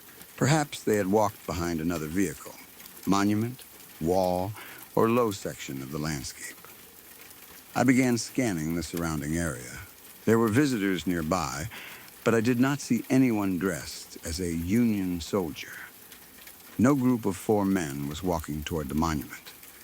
Nobody in blue uniforms stood beside the road or near the parking area. I looked farther across the fields. Still nothing. The landscape around the monument was open enough that 4 marching men should have been easy to find. They had not been running. They had been traveling in an organized formation at a steady walking pace. Only a short amount of time had passed between my seeing them from the truck and stepping outside. They could not have crossed an enormous distance in those few minutes. I thought perhaps the monument's height would help me locate them. I walked to the top and looked over the battlefield. From there, I had a broad view of the surrounding fields. I searched the direction where I believed I had seen the soldiers. There was no sign of them. The nearest tree line was at least a mile from where they had been marching. They could not have reached it in the time available, especially while walking in formation. There were no nearby woods where they could have disappeared. No building stood close enough for them to enter. There was no line of vehicles hiding them. The field appeared empty. I kept searching. because I did not want to accept what the situation seemed to suggest. They had to be somewhere. 4 adult men cannot simply disappear from an open battlefield. I looked for flashes of blue, movement in the grass, or people standing near another monument. I wondered whether they had crouched down or followed a lower path I could not see from the road.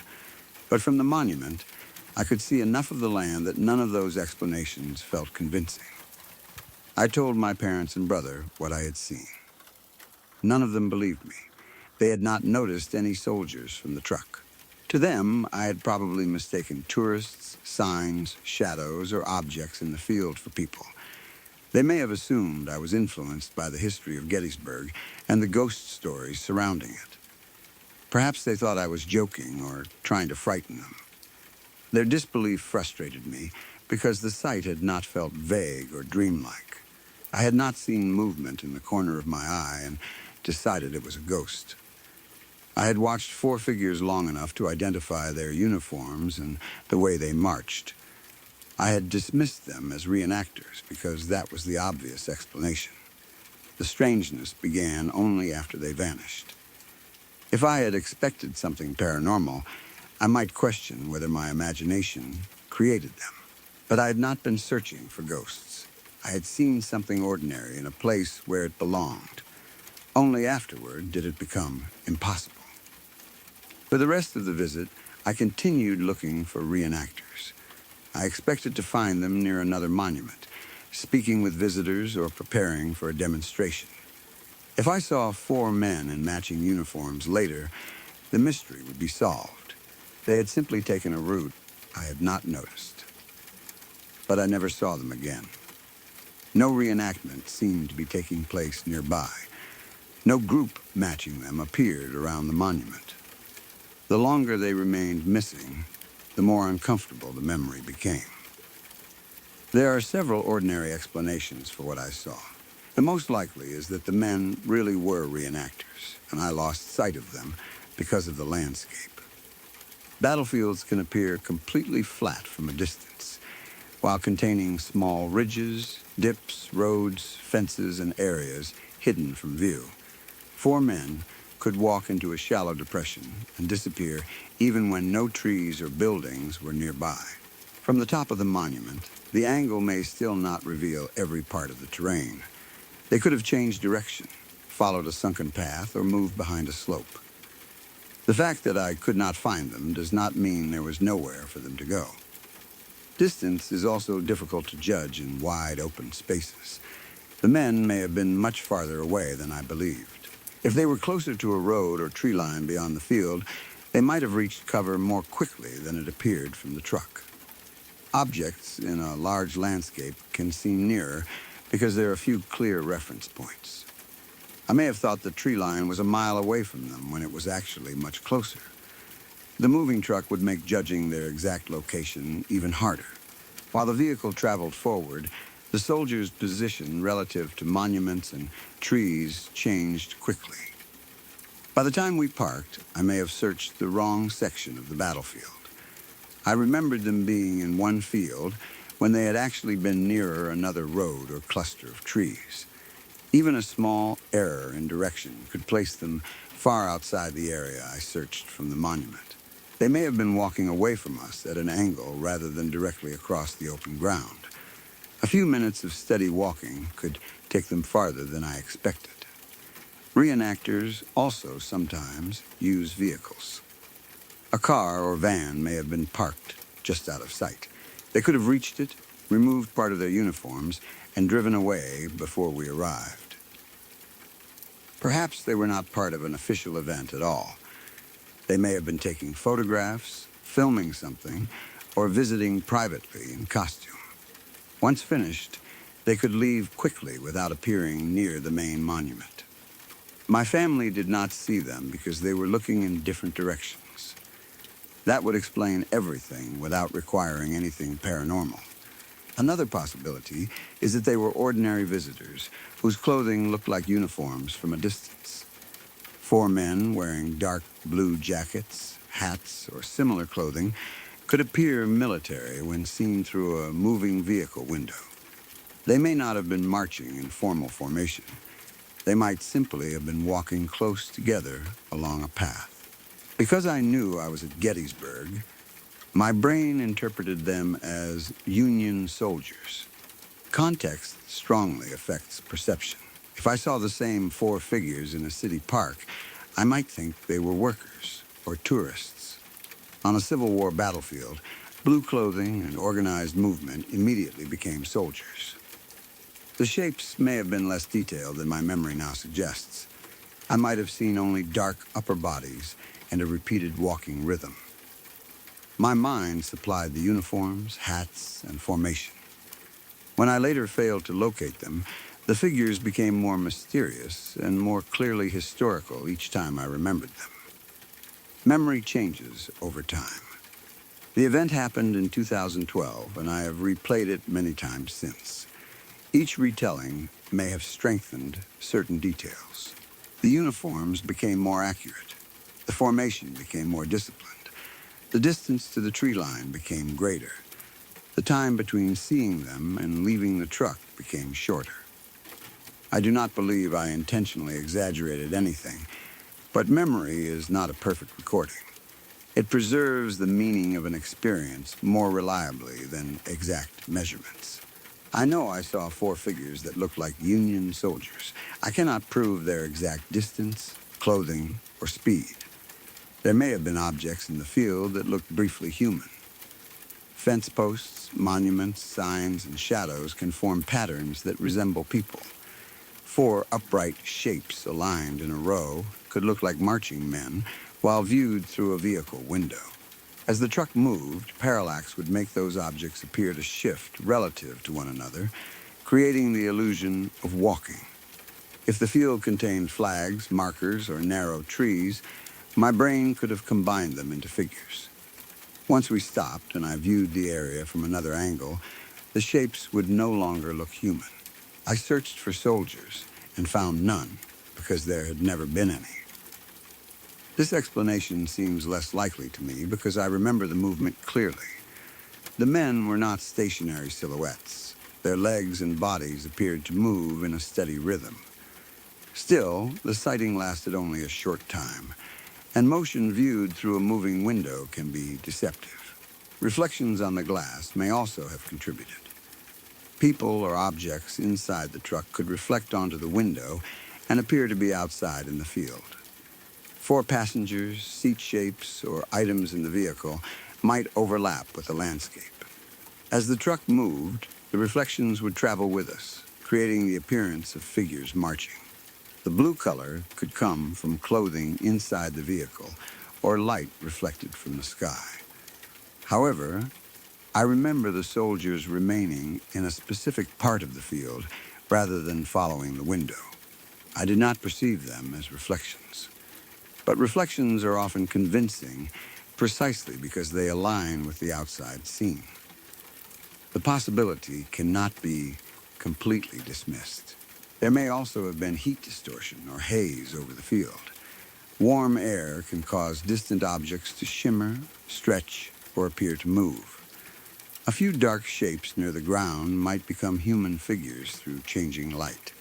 The effect can be strong over open fields, roads, and dry ground. If the shapes later changed or disappeared, I would be unable to find them from a different location. Again, the figures felt too clear for that explanation, but atmospheric distortion can look surprisingly solid. The history of the location probably influenced what happened after the sighting. If four reenactors disappeared from view at an ordinary park, I might assume they entered a vehicle and forget about it. At Gettysburg, disappearance carries another meaning.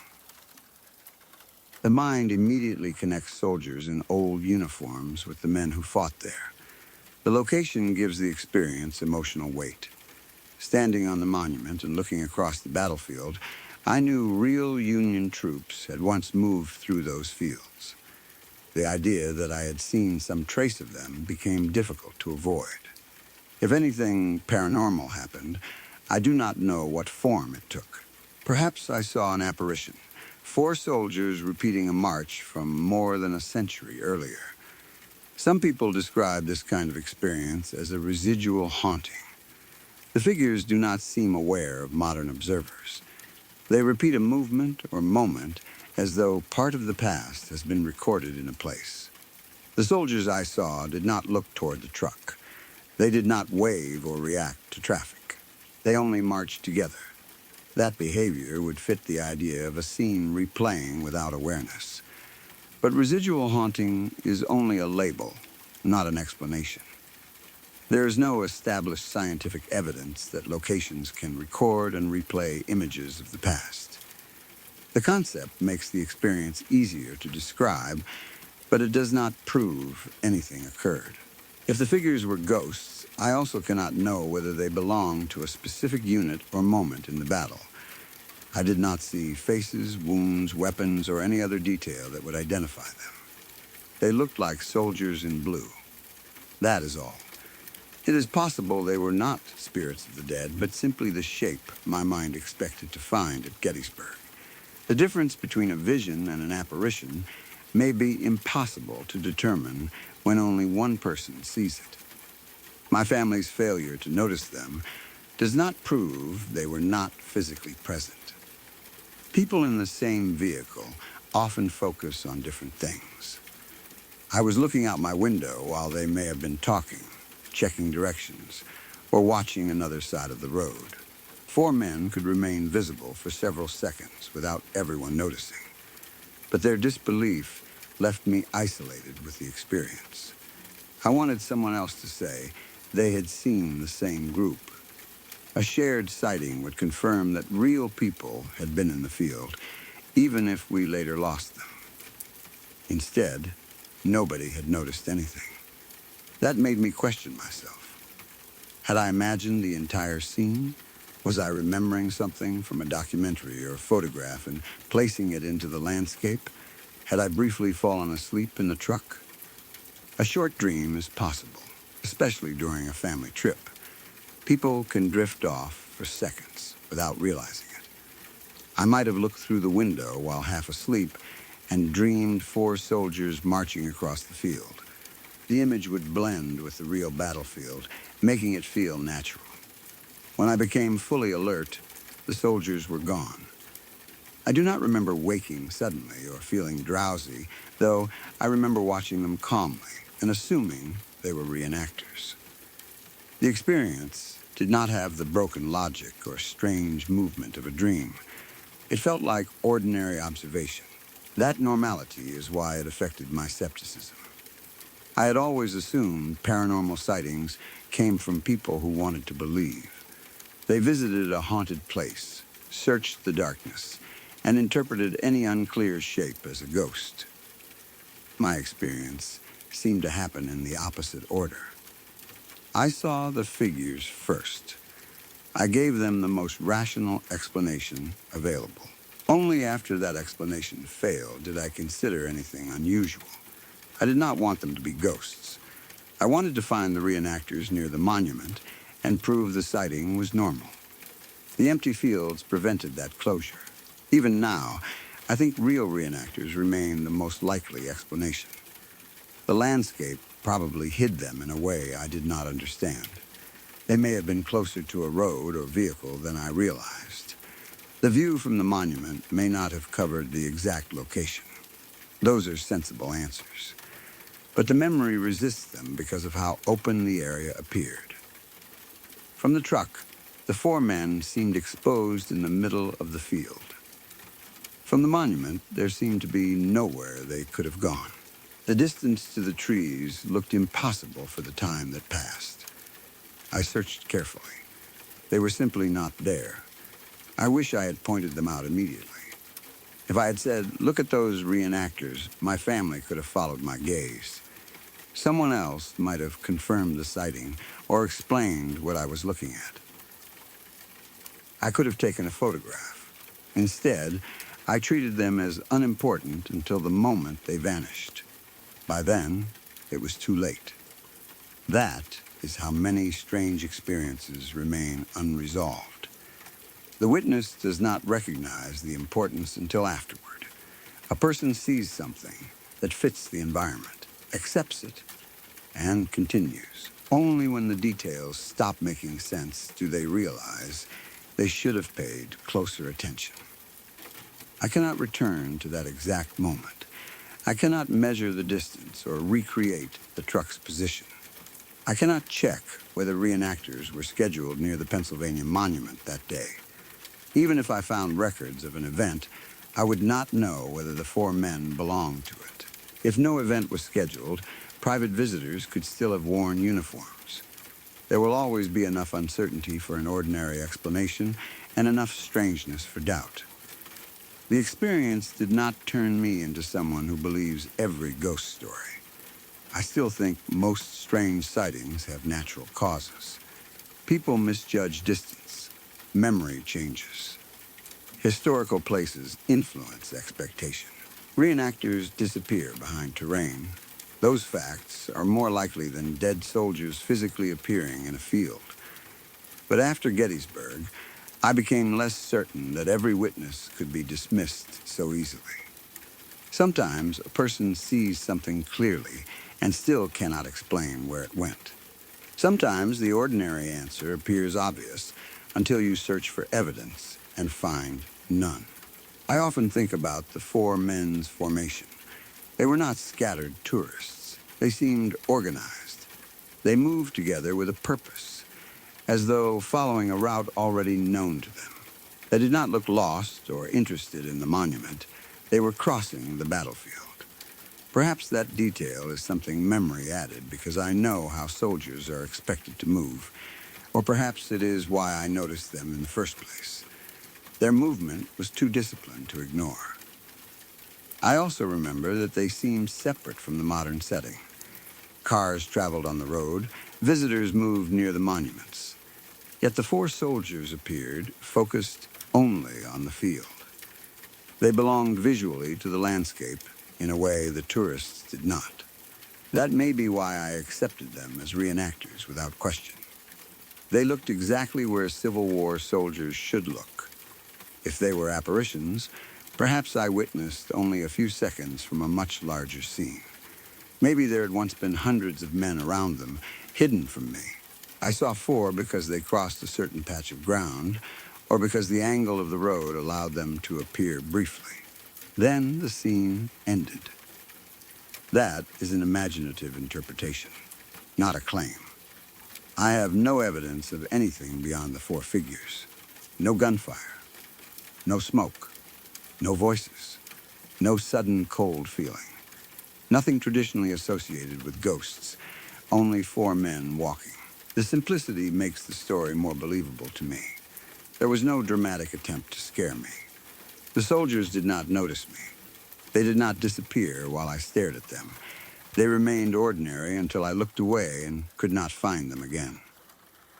Perhaps that is exactly why the experience continues to bother me. A frightening apparition would have been easier to label as imagination. These figures behaved naturally. They were part of the world for the few seconds I watched. The impossible part happened afterward, in their absence. When I picture the visit now, I see the battlefield from the truck window. Wide grass, distant monuments, the tree line far beyond, then four blue figures moving in step. I remember thinking there was nothing unusual about them. Gettysburg had reenactors. Of course, soldiers would be there. We reached the monument. I stepped out and looked back. The field was empty. I climbed higher and searched from above.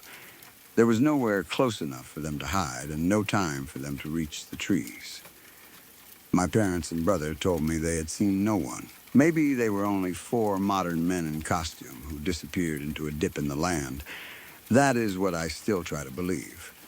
But whenever I remember them, I return to the same problem. They were marching across open ground. I watched them long enough to dismiss them as ordinary. Then, in the short time it took us to park and get out, all four vanished from a battlefield where I should have been able to see them for miles.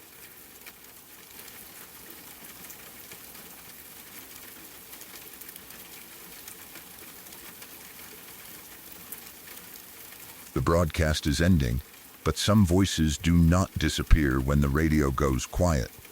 Maybe one of tonight's confessions will stay with you. Maybe you will remember it the next time your phone rings at an odd hour, or when you hear something outside after midnight.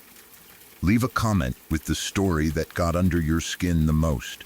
Subscribe to Dead Air Confessions for more stories from the people who called in after something went wrong.